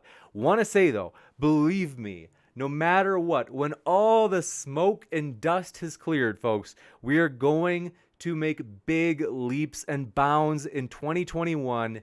Believe me, beyond a shadow of a doubt, it's going to be big. And it starts with, for example, you can see on the bottom right of your screen, we're pumped. If you have not seen the hit documentary starring Christopher Hitchens and Doug Wilson, this is called Collision. And you can find it. If you just go to Google and you type in Collision documentary, it's now free. You can watch that. And that is the documentary where it has both Christopher Hitchens and Pastor Doug Wilson, who you're seeing on the bottom right of your screen. Pastor Doug Wilson will be here debating atheist professor Ben Burgess next month. So that's going to be epic. But thank you guys so much for your positivity in the chat. I'm loving it. It's super encouraging. I'm just reading through here now, and I'm like, thank you guys so much. I love reading kind of the excitement. And Stripper Liquor says, break out the hand grenades. Evot says, we love you, Matt Dillahunty. And let's see. A lot of really kind words. Spicy Road says, it was epic. And Human Girl says, yay. And let's see. The Joe the Rogan, appreciate your, I'm not sure if that's a compliment or an insult, but we appreciate you being here, friend. And that's the thing. I do want to ask, and like 95, well, first, let me just say thank you. And let me say, seriously, let me give credit to those of you who do such a great job of being positive and attacking the arguments rather than the people. That is what we want. That's what we appreciate. That's what we love about the fact that like 99% of the people work that way. Love it. Really, for real. I just do appreciate that so much. And so, and it's, I want to remind those out there, if you have an insult for somebody, please, not the guests. I mean, we're thankful to have the guests. I'm happy to, if you want to throw your poop at me, I don't mind. I'll take it. So let's see. Den Kono says, 1 year ago in Modern Day Debate, does the Old Testament endorse slavery? Oh, I thought I had that pop up on my feed. But anyway, love seeing it. Let's see. We Kia Star 67 says, I was about to call the people that gave her COVID and go off on them, and James kept me calm. Well, so glad to hear that, Kia Star, that you're calm and feeling peace despite it sounds like a bad day. I hope things get better for you. And let's see. Joey E says, Gavin still fears Joey E. Oh, Gavin. Denkono says, put the foot down, James. Oh, like, I couldn't be more happy, though, right now with just getting to hang out with you guys. You must be earlier in the debate or something when things were getting out of hand. But Spicy Road says, I love even debating. And let's see. Jarinja says, love the atheists. Hopefully, let's see. Kia Star 67 says, all the folks tonight rocked. I'm so glad you thought that. I loved it. That was a great debate. That was exciting. It was great. I hate rushing. I feel terrible when I rush the debaters during the Q&A. I feel bad about that. It's just we get so many questions sometimes way faster than I expect sometimes. Max Katzman, thank you for your question, says, how many times do you think you've said gotcha thus far in this channel? Well, probably, I mean, we could try to do the math, but it's got to be in the tens of thousands maybe. For real, it probably could be like 10,000 because we've done over 500 streams. And I've got to say gotcha probably like 20 times each stream. What would that be? 20 times 500.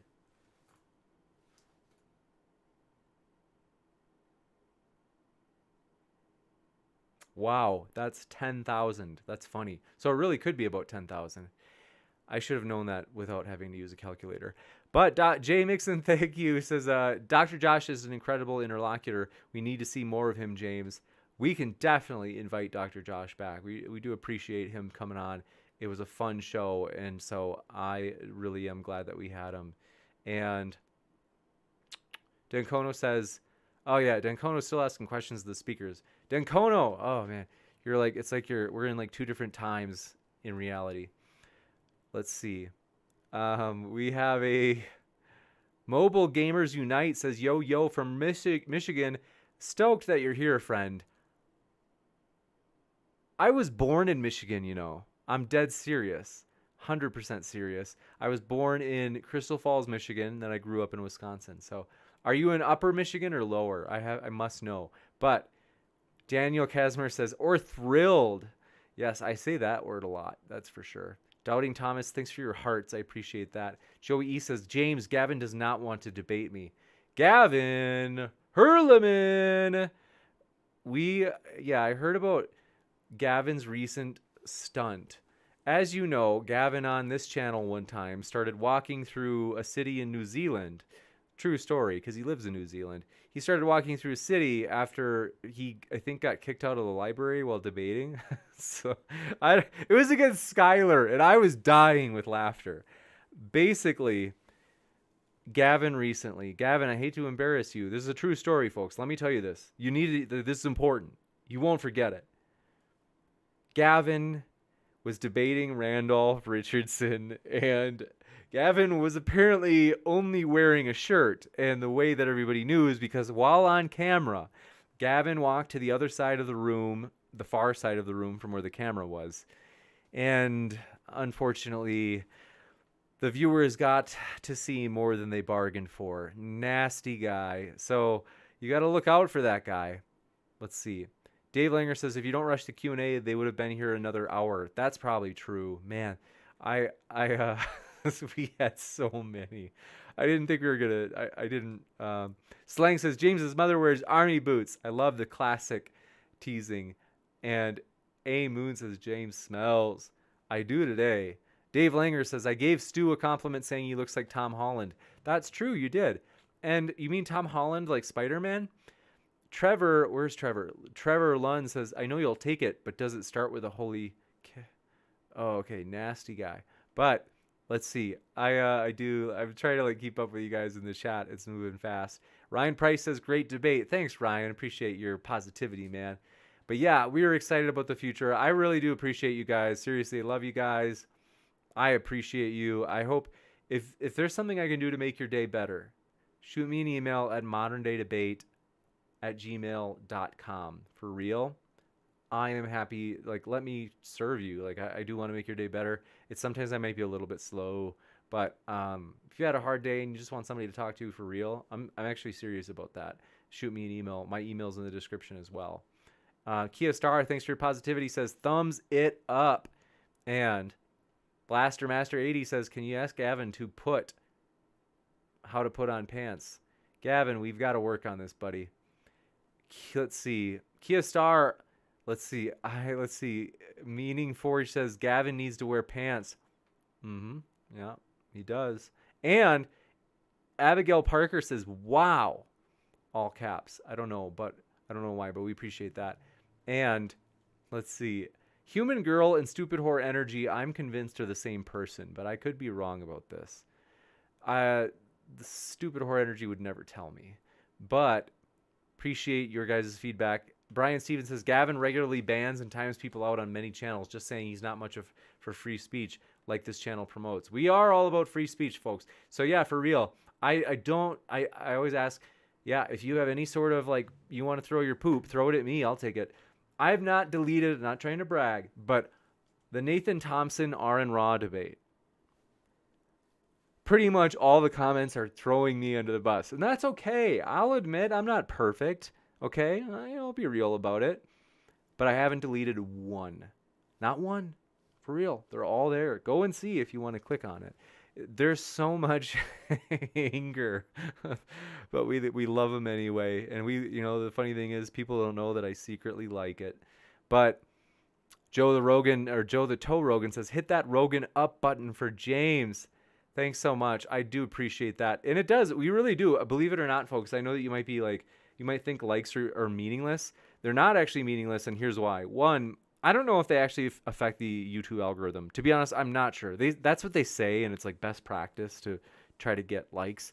But more importantly for me, what I'm caring about is if I see a lot of likes on a video, then I'm like, okay, people liked the video. They actually enjoyed it. Like that, it kind of communicates to me in a very objective way, like a very practical way by action.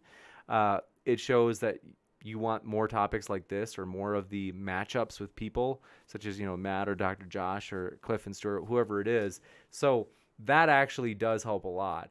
And so Doubting Thomas says, wants to go on to MDD. Hey, my friend,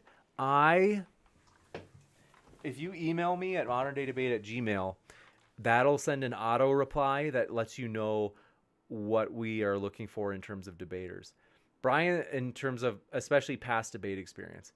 And Brian Stevens says, let's get this video to 1,000 likes. Thanks, Brian. I appreciate that. That's a good goal. Where are we at? I have 760 on my end, but so it's, yeah, we have a little bit of ways to go, but now 762, it's gone up. So I am encouraged. I appreciate your support that way. As like I said, 763. You guys, it's going up fast. 764. You guys, I seriously appreciate your guys' likes and support. Seriously, it means a lot. So 767. It's going up like crazy, you guys. So I'm pumped. But we also have 19 dislikes. Man, some people you just can't please. But Brian Stevens is right. We could make this happen. The reason is we have 1,167 people in chat. Whoa, we dropped 30 in like 8 seconds. But folks, a lot of the people who already liked the video left. Maybe they stopped in and they're like, I got to go to bed. And they went to bed. So we can, with the remaining people that we have here, 772. Thank you guys so much for that support. We really do appreciate it. That definitely helps us to know what we ought to go for, like in terms of topics. That helps us. So let's see. Brian Stevens says, perfect one. You can call James an alpha. Thank you for that. I appreciate that. I desperately want to be called alpha. You have no idea. Every day I think about it. Perfect one says, this channel is all about free speech. I can even call James, that's right. I'm serious about it. Like, you can call me whatever you want.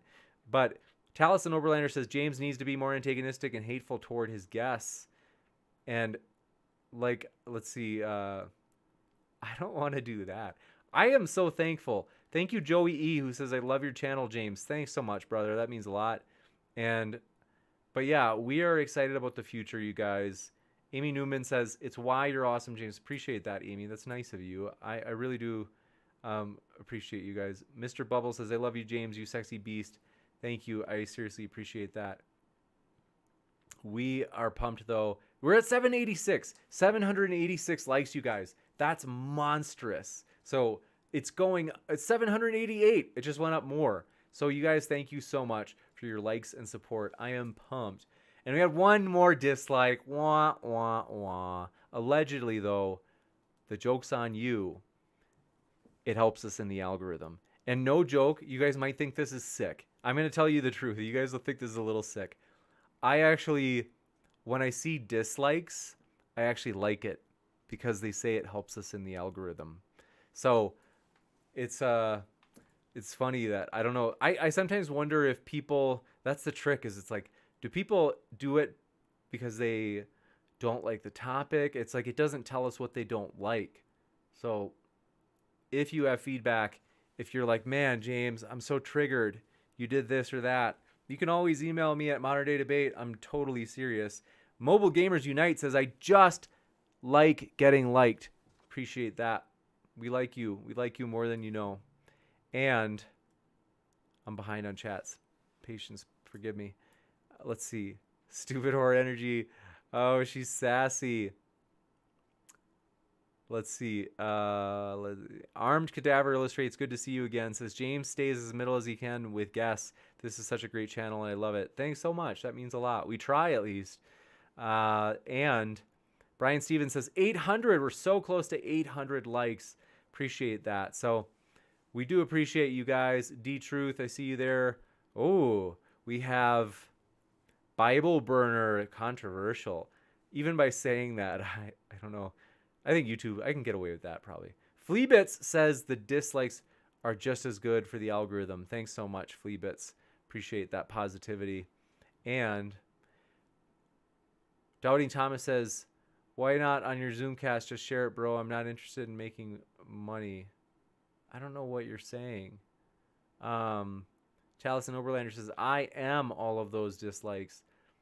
Taliesin Oberlander, so sassy. Brian Stevens says, every 10 likes, you have to stream another minute. That, yeah, I was like, we can do that. That's cool. Appreciate that. Adam Elbilia says, the probably just dislikes really reality thrown at their face so hard. Barry, thanks for your super chat. He says he sends hearts. Thank you, Barry, for your love. Appreciate that, friend. And Taliesin Oberlander says, James, I love you, but why allow Smokey to spam the chat with his after show? I don't know what Smokey did. I know that there was one show people told me I was gone. I can't remember. I think it was Carissa was the moderator, and she does a great job. But she didn't know, like, I didn't like it. That allegedly Smokey was being pretty brutal towards somebody. And I was like, Smokey, it's not what we're looking for. We're at 802 likes. We've gone up like 70 likes in the last like few minutes. 803. So we totally appreciate it, you guys. Seriously. And 25 dislikes. That's going up too. Stoked. Seriously, you guys. Appreciate it. And, but yeah, if you don't like a debate, if you want to give us feedback, you can always tell us at moderndaydebate@gmail.com. I do try to respond to every email. I'm frankly, like, there might be some that slip in the cracks, and I'm so sorry if that happens. But I do like getting to hang out with you guys, and so thank you guys for making my Friday night fun. Ken Ami, thanks for being here with us. I see you there, Ken. Ron Williamson, thanks so much. Says, I'm waiting till it hits 999 likes until I hit like. I know, that's like the perfect time where it's like, how could you resist if you're the one that tips it over onto 1,000? Doubting Thomas says, I've already given you so many opportunities, bro. I'm done talking to you. It's up to people yourself to participate in modern day debates. What are you talking about? I was like, why are you so triggered? But we appreciate you nonetheless, despite the triggering. Ryuzinski, thanks for your support. Says, aggressively beatboxing in support of modern day debate. Appreciate that, friend. Do you do any sort of Muay Thai? I must know. Taliesin Oberlander says, we've allow anyone to promote their after show. If someone else has an after show, we'll let them, we will let them promote it. We'll even link it in the description, no matter what side they're on. And Stupid or Energy says, don't talk bad about my boy Smokey. Torin Hot Sauce says, James, you should dress up as Bigfoot for tomorrow night. Oh, I should. I wish that I had it. I left it. I do have a Bigfoot costume. No joke. I'm dead serious. I'll have to get it for a future debate. Kia Star 67 says, James, don't be modest and answer the superpower question. Oh, I didn't even see it. Did you ask something about superpowers? I'm a huge Marvel fan. Why do you think that opening video that we showed today is the Marvel opening? Dowdy Thomas says, James, I'll get to you later. Uh-oh. Spicy Road says, a debate on spanking. We can possibly do that. And thanks for your super chat. Oh, Barry, thanks. Appreciate it. Says, James, I cut my teeth on Neff's channel. When can I have a modern day debate addressing the reasonableness of theism versus atheism? Put me in the game, coach. Oh, did you already email me? Yeah, Barry. I'm so sorry that I have not already. Let's try to, if you shoot me an email, did I not respond? Blaster Master 80 says, you like martial arts? I have like a little bit of experience in BJJ, but I have a lot of experience in wrestling, which helps a lot for BJJ. And then I have just like a smidge of Muay Thai. I didn't want to stick with it. My brain from college football has taken a beating already. I did judo for a couple of years though. So I do I have kind of enjoyed being involved in martial arts when I could, but it's something that I do cautiously because I played football since I was like 12. I played tackle football.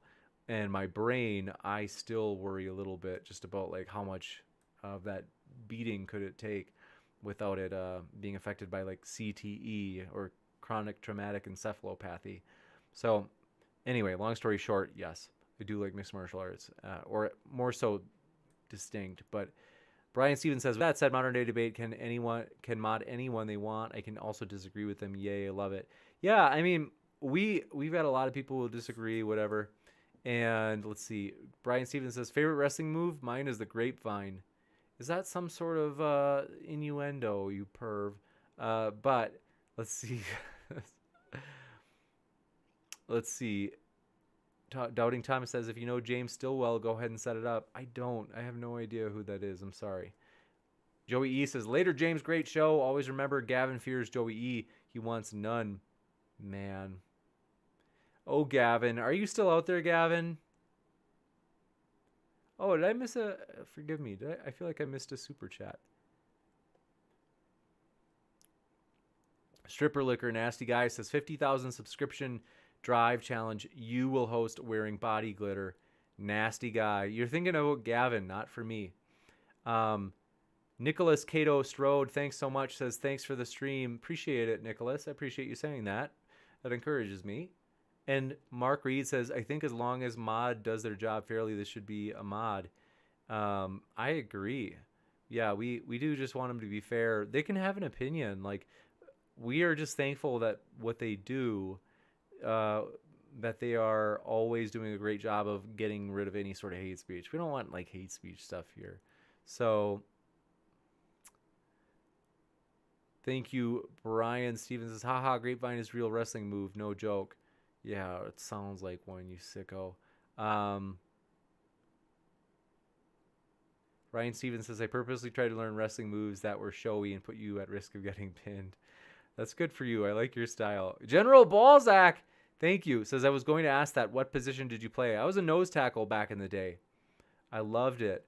Ryozinski says, what are your hobbies? Take my money. Thanks for your super chat support. So now I work out. I don't have a lot of hobbies, to be honest, guys. I do but prior to COVID, I would do some BJJ.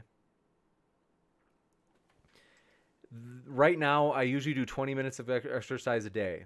And it's usually lifting. I usually lift about 20 minutes every day. And otherwise, I love Marvel movies. That's a huge thing for me. So my day is really, if I get a break, I'm watching a Marvel movie. Right now I'm watching Thor Part 2, and I just finished Avengers Infinity War and Endgame. I've watched those last two in the last week. So I'm pretty big on Marvel. I do also enjoy Disney Plus overall. I love The Simpsons, Boy Meets World. Boom! If you love Boy Meets World, hey, you're cool. And I also, Ursa Major says, James, love the channel. Let's hear a debate between a lawyer and sovereign citizen, please. Thank you for your kind words, first of all, Ursa Major. Appreciate that. Says, between any lawyer, like I know Nate is a lawyer, and sovereign citizen. I don't know who sovereign citizen is, though. And what would the topic be? I don't know. Let me know. Brian Stevens says, what's your favorite movie, Marvel movie? And yes, I am watching Dark World right now. Yeah, I know. I remember. I wasn't like super into it. It wasn't the best. My favorite Marvel movie is maybe Endgame. Infinity War is really good. I mean, it's really engaging. Holy smokes. And Jay Mixon says, where's the good after show, man? We're talking about Marvel. How much better could it get? But what do I also do? I'm like excited that somebody asked what I do in my hobby time. I listen to, let's see. I listen to a good amount of videos on like motivation. I'm really big on like these motivational videos on YouTube. If you ever listen to those, they've got these like motivational speeches and epic music. That motivates me to keep working on the doctorate and simultaneously do the channel. Because you guys, sometimes it's hard because it's like, Brian Stevens says, Mr. Stark, I don't feel so good. I know, it was really sad. There were a ton of sad parts in Infinity War. But yeah, working on the doctorate it's a challenge just because it's so busy. Last semester was insane. Seriously, it was so challenging. This one will be better. It won't be as busy, but it's still going to be plenty busy. And so I watch those motivational videos to help keep me pumped and excited just about the future and about what we're going to do at Modern Day Debate. And then, but yeah, I do like teaching. So that's what I do for work. That's a fun time. I do like it a lot. And so I really do enjoy teaching. I actually enjoy it. And so, but yeah, I'm pumped, you guys, about other things. Coming up, you guys, I have to tell you, this was seriously really cool. Hold on a second. On the bottom right of your screen, you guys, is Bigfoot real? Dr. Jeffrey Meldrum, who you're seeing there in the picture, he's going to be on, and it's going to be epic. Seriously, it's going to be huge. Ryozinski, thanks for your super chat. Appreciate your support. It says, favorite bands and genres. That's a great question. I love Rise Against, if you've ever heard of them. I also listen to, like, you might think this is sad, but I love like 90s rock. I love like Limp Bizkit. I love, so like the song My Way by Limp Bizkit, it enthralled me when I was like 12 years old, and I still love it what would that be, 22 years later? Yeah, holy smokes. I do love rock music while I work out. When I study or do work, I'm listening to Hans Zimmer. So my genres, like probably you could say rock, I like when I work out. I do listen to like upbeat stuff too. Like, and that can range from all over the place. But it's like, more poppy, you could say. So not just rock. That's kind of like when I'm like having fun, just like having a, But genres, I like classical. I wouldn't say like I'm a connoisseur. Like I'm not the type of person who like knows the names of like all the people in these bands or music groups, whatever. It's more that I just enjoy the music, and it's very selfish and practical.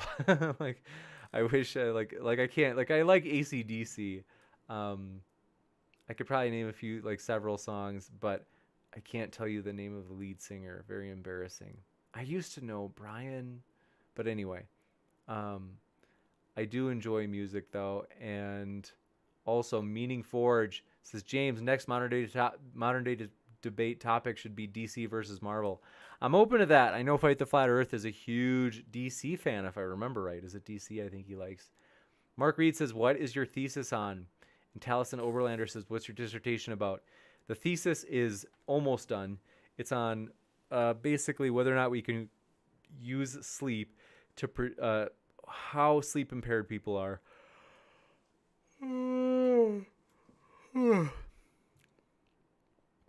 to predict how much social support they perceive in the workplace. My area of psychology is mostly business psychology, you could say. And my dissertation, though, in the future, I still have to figure that out, to be honest. I'm still not even sure. But yes, I am pumped. Brian says $10, says James likes the 90s band live lighting crashes. I've likes the 90s band live lightning crashes. I've never heard of them. I'm so sorry, Brian. But General Ballsack says 90s kid all the way there. Oh yeah, I love 90s music. And let's see.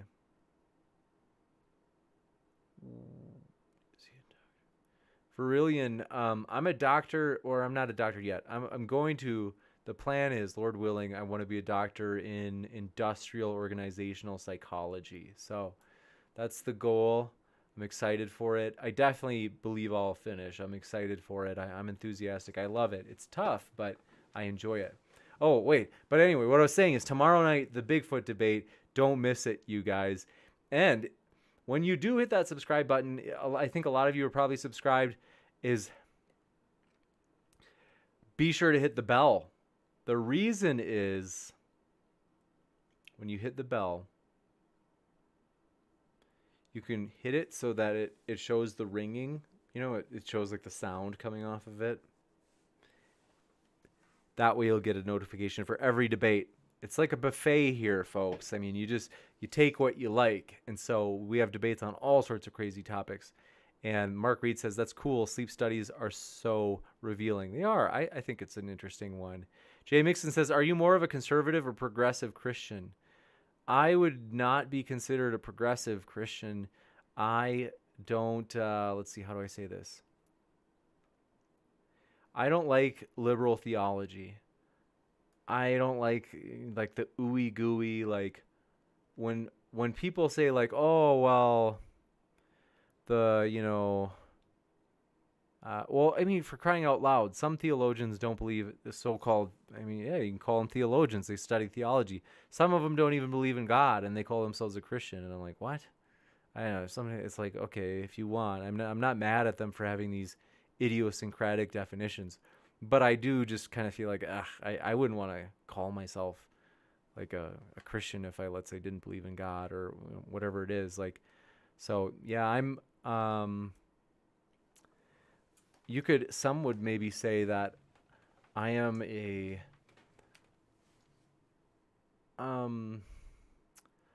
some would maybe say I'm strict in the sense that like I believe it's a very important thing, and one of the reasons why like I want to get my doctorate in business psychology is like I want to give a lot to charity, and I just want, I hope, well, frankly, I hope both Christians and non-Christians see the value in giving to a good cause.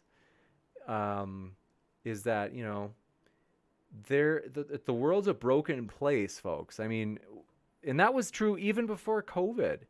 I mean, before COVID, it was already the case that 26,000 children were dying every day because of a lack of water or clean food or basic medical. And so, folks, the thing is, that for me is a huge calling, is I want to give to those causes. Like, that's a huge goal in my life, and I want to give at substantial amounts. If I live my life and I don't give substantial amounts to those callings or those causes, I feel like I was like a fake and a phony, and it's just like, it's not what I'm called to live in terms of if I, like, let's say, wimped out and didn't do that. So for me, I really do have that as my calling in terms of I want to, what's the word I'm looking for? I want to give substantial amounts to the poor. Like, that's a huge part of my goal. One that I would say, like, so I don't like the flimsy kind of stuff where people are like, nah.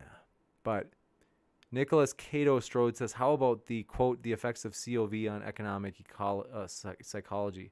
That's interesting and different. Maybe. I don't know what that means. Dave Linger says, damn it, Jim. I'm a doctor, not a moderator. I get that reference. And folks, we're on Twitch. If you have Twitch and if you have Amazon Prime, you have a free Prime subscription that you can give to a channel. And now we are affiliates thanks to Dave Langer, who's in the chat. So you can subscribe to us on Twitch, folks. Want to let you know that. And it doesn't cost you anything extra. So if you do it through Amazon Prime, that actually, you have to like do it. You have to like flip a switch somehow. There's like a way to do it online. But basically, yeah, you can, by doing that, you can use your Amazon Prime subscription to help support Modern Day Debate, as we have big plans for the summer. I'm hoping this summer that by May, things are pretty much back to normal in this country. I'm not guaranteeing that. I'm not even predicting that. I'm just hoping that. If it is the case that in May we are pretty much back to normal, then my goal is to do a lot of in-person debates across the United States. Virillion says, what is the guest a doctor in? Josh, who we just had on, is a doctor in ancient Near Eastern studies. I think that's your question. But yes, let's see. Adam L. Billy says, I'm an insomniac. Well, duh, 3 to 5 a.m. here in Israel on regularly scheduled debates, so you might have a research subject. Oh, man, that's right. Adam, you are up late every night.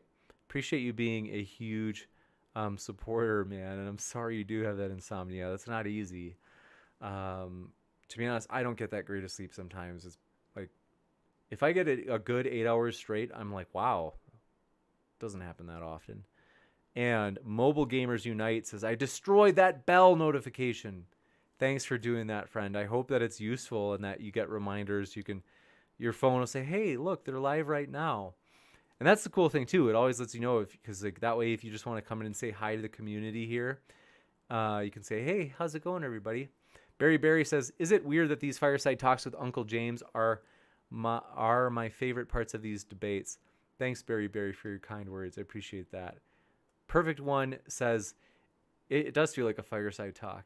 It's like a quality talk about deep stuff.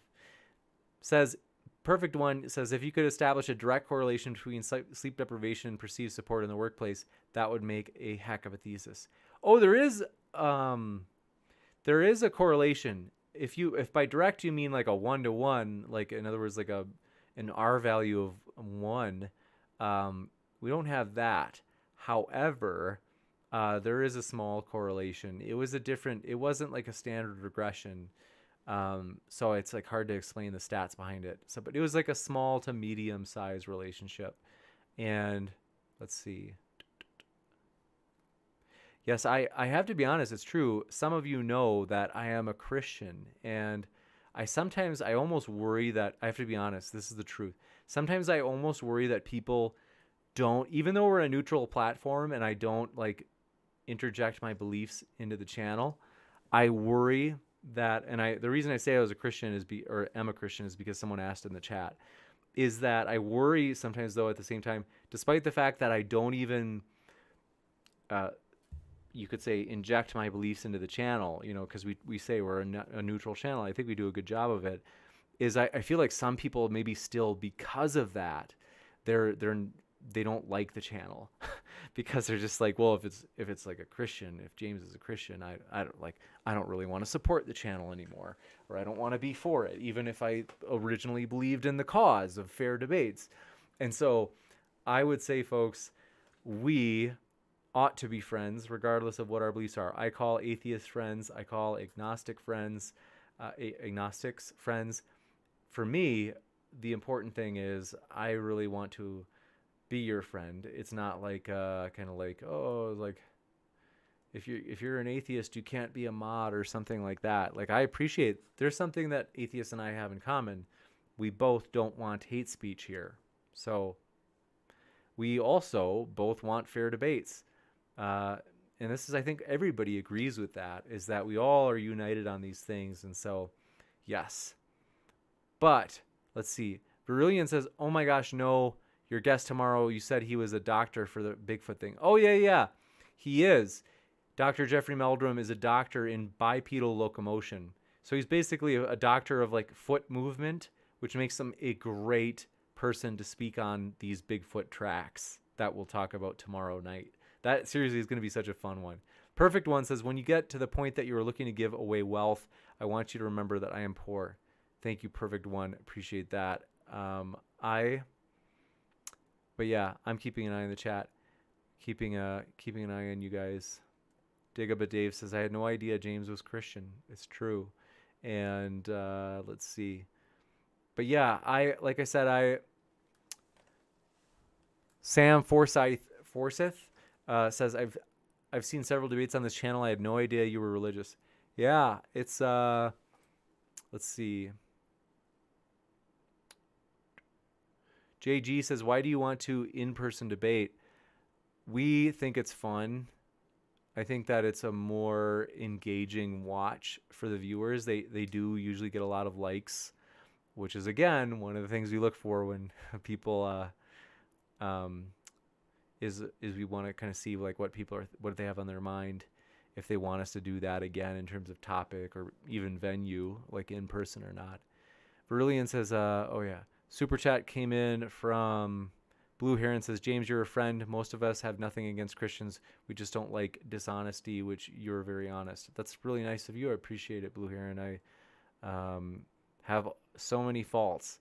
And so I just appreciate you being so kind and being so supportive. And Adam Albilia says, in common, we also are a lizard people. That's true. And Et's Not Sure says, hello from everyone's least favorite atheist. Oh, jeez. It's like, you're hard on yourself. We love you, Et's Not Sure. We are glad you're here. Jason Miller says, let's see, appreciate your love, Jason Miller. That means a lot. Appreciate that support. But yeah, I am excited for the future, you guys. And Doubting Thomas says, James, pretty sure my mama says girl is nice to me. He's a prayer for you. Man, you confuse me sometimes. Superdor Energy says we won't get the vaccine until like July. Ooh, sassy. Dave, let's see, we responded to him. Dave Gar says, bias, James has a belief. One of the things that amazes me is that I'm not trying to be mean to anybody. Oh, wait, did I read this? Oh, I did. Thank you, Blue Heron.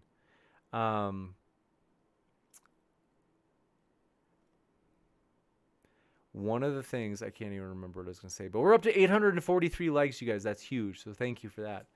And Perfect One says, dislikes count the same as likes, and right now they have the possible advantage. Oh, gosh. Okay, so, but yes, basically,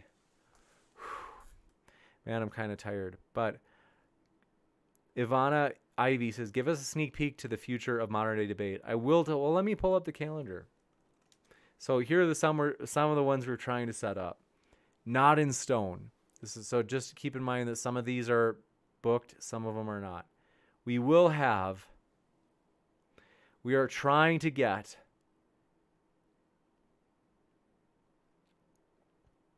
oh gosh, where's the calendar? Bear with me. Almost there, folks. Appreciate you guys. You guys rock. Okay, so Bigfoot tomorrow. Monday, we might have a debate on who was or is Jesus with the atheist mythicist David Fitzgerald and CJ and Brenton. I've got to check with David, though. I'm not sure about that. Kay and Adam, Kay Fellows, she might be back debating Adam Berkowitz on a hot button political issue that starts with A and it ends with shun. And so also missing 411 debate. You guys, if you love the Bigfoot topic, you'll also probably enjoy this topic on the bottom right of your screen. We'll have a missing 411 debate 1 week from today. We'll have a flat earth debate on the 30th of January. So we're not having one this weekend at all. And then we'll have a heliocentrism debate on February 3rd. And we'll have, in our first in-person debate for a while, Samuel versus T. Jump on whether or not the problem of evil disproves God. That'll be cool. And then Alex Stein and Fight the Flat Earth might be on for Saturday, February 6th. I've got to check that out, though. Still confirming. We're trying to get David Benatar on the topic of antinatalism. I've got to reach out to him. I'm a little bit behind. So let's see.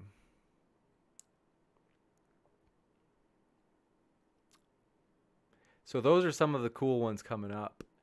And Blaster Master 80 says, I remember when you kind of just trolled people in the comments before you made videos on your channel. Those are the days I never disliked you. Oh, I didn't even know.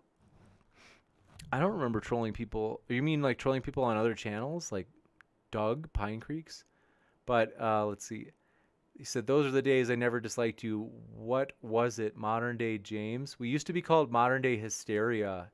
That was like 2 years. It was like probably like, I don't know, 3 years ago now.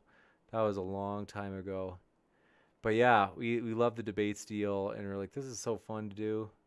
And we stuck with it. And Ivana Ivy says, are you an every Sunday Christian or a C&E? I'm like I usually have gone to church often. I go to small group with like a group of friends from church every week. And but yeah. And Ursa Major says, gotta go. See you tomorrow, James. Thanks, Ursa Major, for coming by. I appreciate you. And Manic Panda says, it's a testament to modern day debates ethos you've created a fair and unbiased debate that no one knew you were even Christian. Appreciate that, that we've tried to be as fair as possible. Lenny Cash says, James, I'd like to see a debate on the authenticity of the Shroud of Turin sometime. That'd be rad. Appreciate that, friend. And let's see. I just skipped over one. General Balzac says, might want to put a description in for the 411 debate. I had to look it up, and lots of folks were asking about it today as well. That's a good point. I should do that. But yeah, thank you guys. Spicy Road says, have you debated your belief? I have. You can see. Do you guys want to see a debate that I was in person a long time ago? I show this like 1 billion times, but it was still a fun debate. I mean, here is that debate. Let me pull it up. So this is back with my good friend August Berkshire. So this is a debate that I was in 7 years ago. I used to do debates on college campuses. Rarely. It wasn't like all the time, but here and there. So I'm going to put that in the chat. Well, let me even, I'll even timestamp it for you. So you can see what my hair was like. Very embarrassing. But yeah, check this out.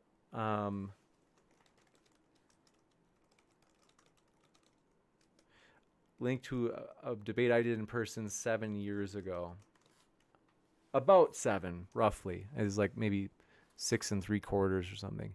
But yeah, it was really cool. Trey Wagnon says, is the debate over? Yup, it is. So yes, I have put that link in the chat that has my debate that was in person with my buddy August long ago. And so, yeah, I'm not a flat earther. I like flat earthers. I want them to feel welcome, but I'm not a flat earther. Brad Sherville says, what is up with this format? 0 interaction? I didn't get it. I'm confused. But James Stark says, James, can anyone debate the J question and how Zionists should not have said that word, have used blank to get away with communist agenda? I'm open to it, but it depends on if YouTube would let us get away with it. If YouTube's okay with it, I'd host it. But if you can show me if anybody else has debated it, and email me. I'm at moderndaydebate@gmail.com. And so that way you can get a hold of me if you'd like. But yeah, thanks Ryan Price for your kind words about my beard. I used to, have a grown out beard, just kind of let it fly.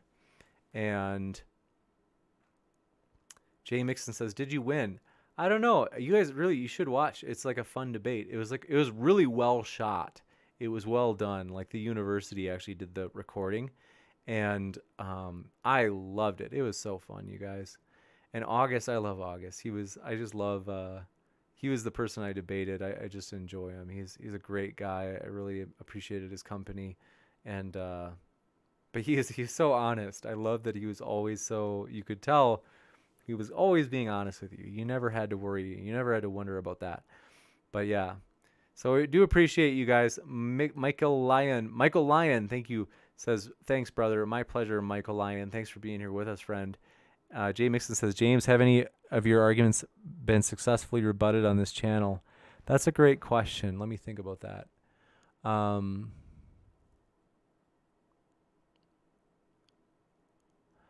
Let me get back to you, because at the moment, I would concede.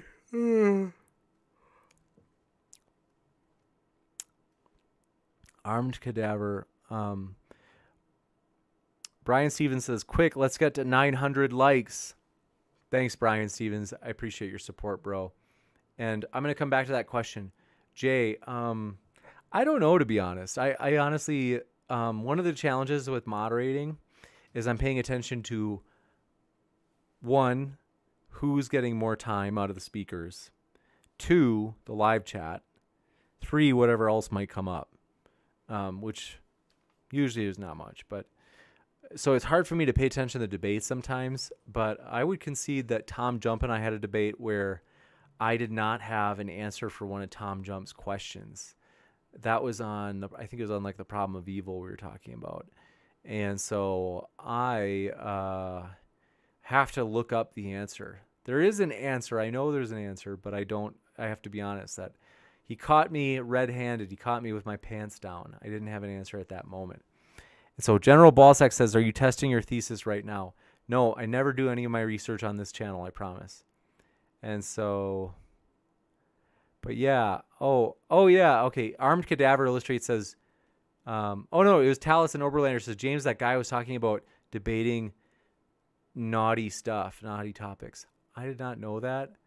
I don't remember what the J question is. I feel like I can't even say that word.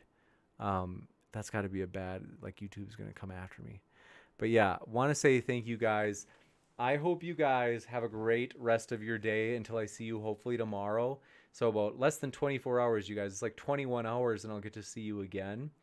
That will be tomorrow, and that will be epic. That will be for that epic big show, or not big show, Bigfoot debate. Jay Mixon, thanks for your super chat, says, Beard Gang, bring back the beard. I appreciate that, Jay. Appreciate it, man. That's really nice of you. But thank you guys all for your support. Seriously, you cheer me up. You make me feel great. I appreciate you guys. I love you guys. I hope you feel welcome here. I hope it feels like a community for you. We really do want you to feel welcome, no matter what worldview you're from, you guys. You guys, it's like, I think debate is good, but at the same time, working together for a good thing is also good. And so it's like us partnering, whether it be Christian, Muslim, atheist, agnostic, you name it. We're all like, hey, we're all excited about the future vision that we are working toward, striving toward, which is just a giant platform for people to come on and make their case on a level playing field, that it would be fair. And also excited, though, is that we do love, let's see.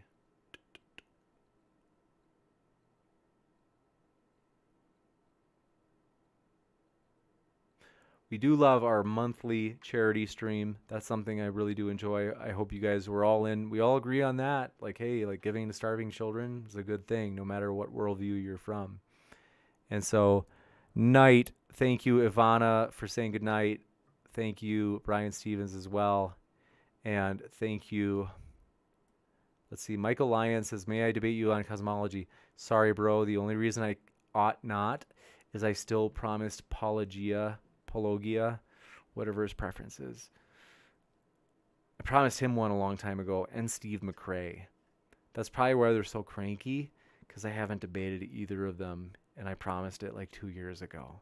But Arm Cadaver Illustrated says, peace out, James. Thank you. Appreciate it. Michael Lyon says, sweet dreams, brother, man. Thank you. Appreciate that, man. JG says, do any of these debates make you question your faith? Nah, not really. The reason, though, is because I've got like a bachelor's and master's in philosophy of you could say philosophy. Technically, it's philosophy more broadly, so general philosophy. But I did a ton of work in philosophy of religion and atheism stuff. And so, like, I do learn new things at the channel, but a lot of it, I'm not trying to sound like I'm smart or something like that. But, like, yeah, I mean, when you study philosophy for, like, I don't know, especially the masters, you study it 8 hours a day for 2 years. Like, you learn a lot. So it's like so a lot of it I'm pretty familiar with. Mr. Truth says Frank Turek versus Matt Dillahunty. That could be cool. Manic Panda says T-Jump's chair is unbeatable. Blaster Master 80 says Happy Weed Day, Arizona. But yeah, thank you guys. I appreciate you guys. Seriously, love you guys. I hope you have a great night. We'll see you next time. I always hate saying goodbye, so I say goodbye 800 times because I just hate leaving because I just like being with you guys. And so this is fun for me. And so, yes. But yeah, pumped for it, though. Blue Heron says, are you YEC? No, I'm more like agnostic on the origin stuff. And want to remind you, pastor versus professor. Pastor Doug Wilson, who is in that epic documentary with Christopher Hitchens. Pastor Doug Wilson, that man, will be here next month debating Dr. Ben Burgess. And so that is going to be a sweet debate, you guys. So, hey, don't miss that one. I think the stats show it's like maybe like 50% of people are subscribed. And so I would encourage you folks, like, hey, if you're not subscribed, like, hey, don't miss that one. That's a good reason by itself to subscribe so you don't miss that. And thank you guys. We hope you have a great night. Keep sifting out the reasonable from the unreasonable. See you tomorrow night.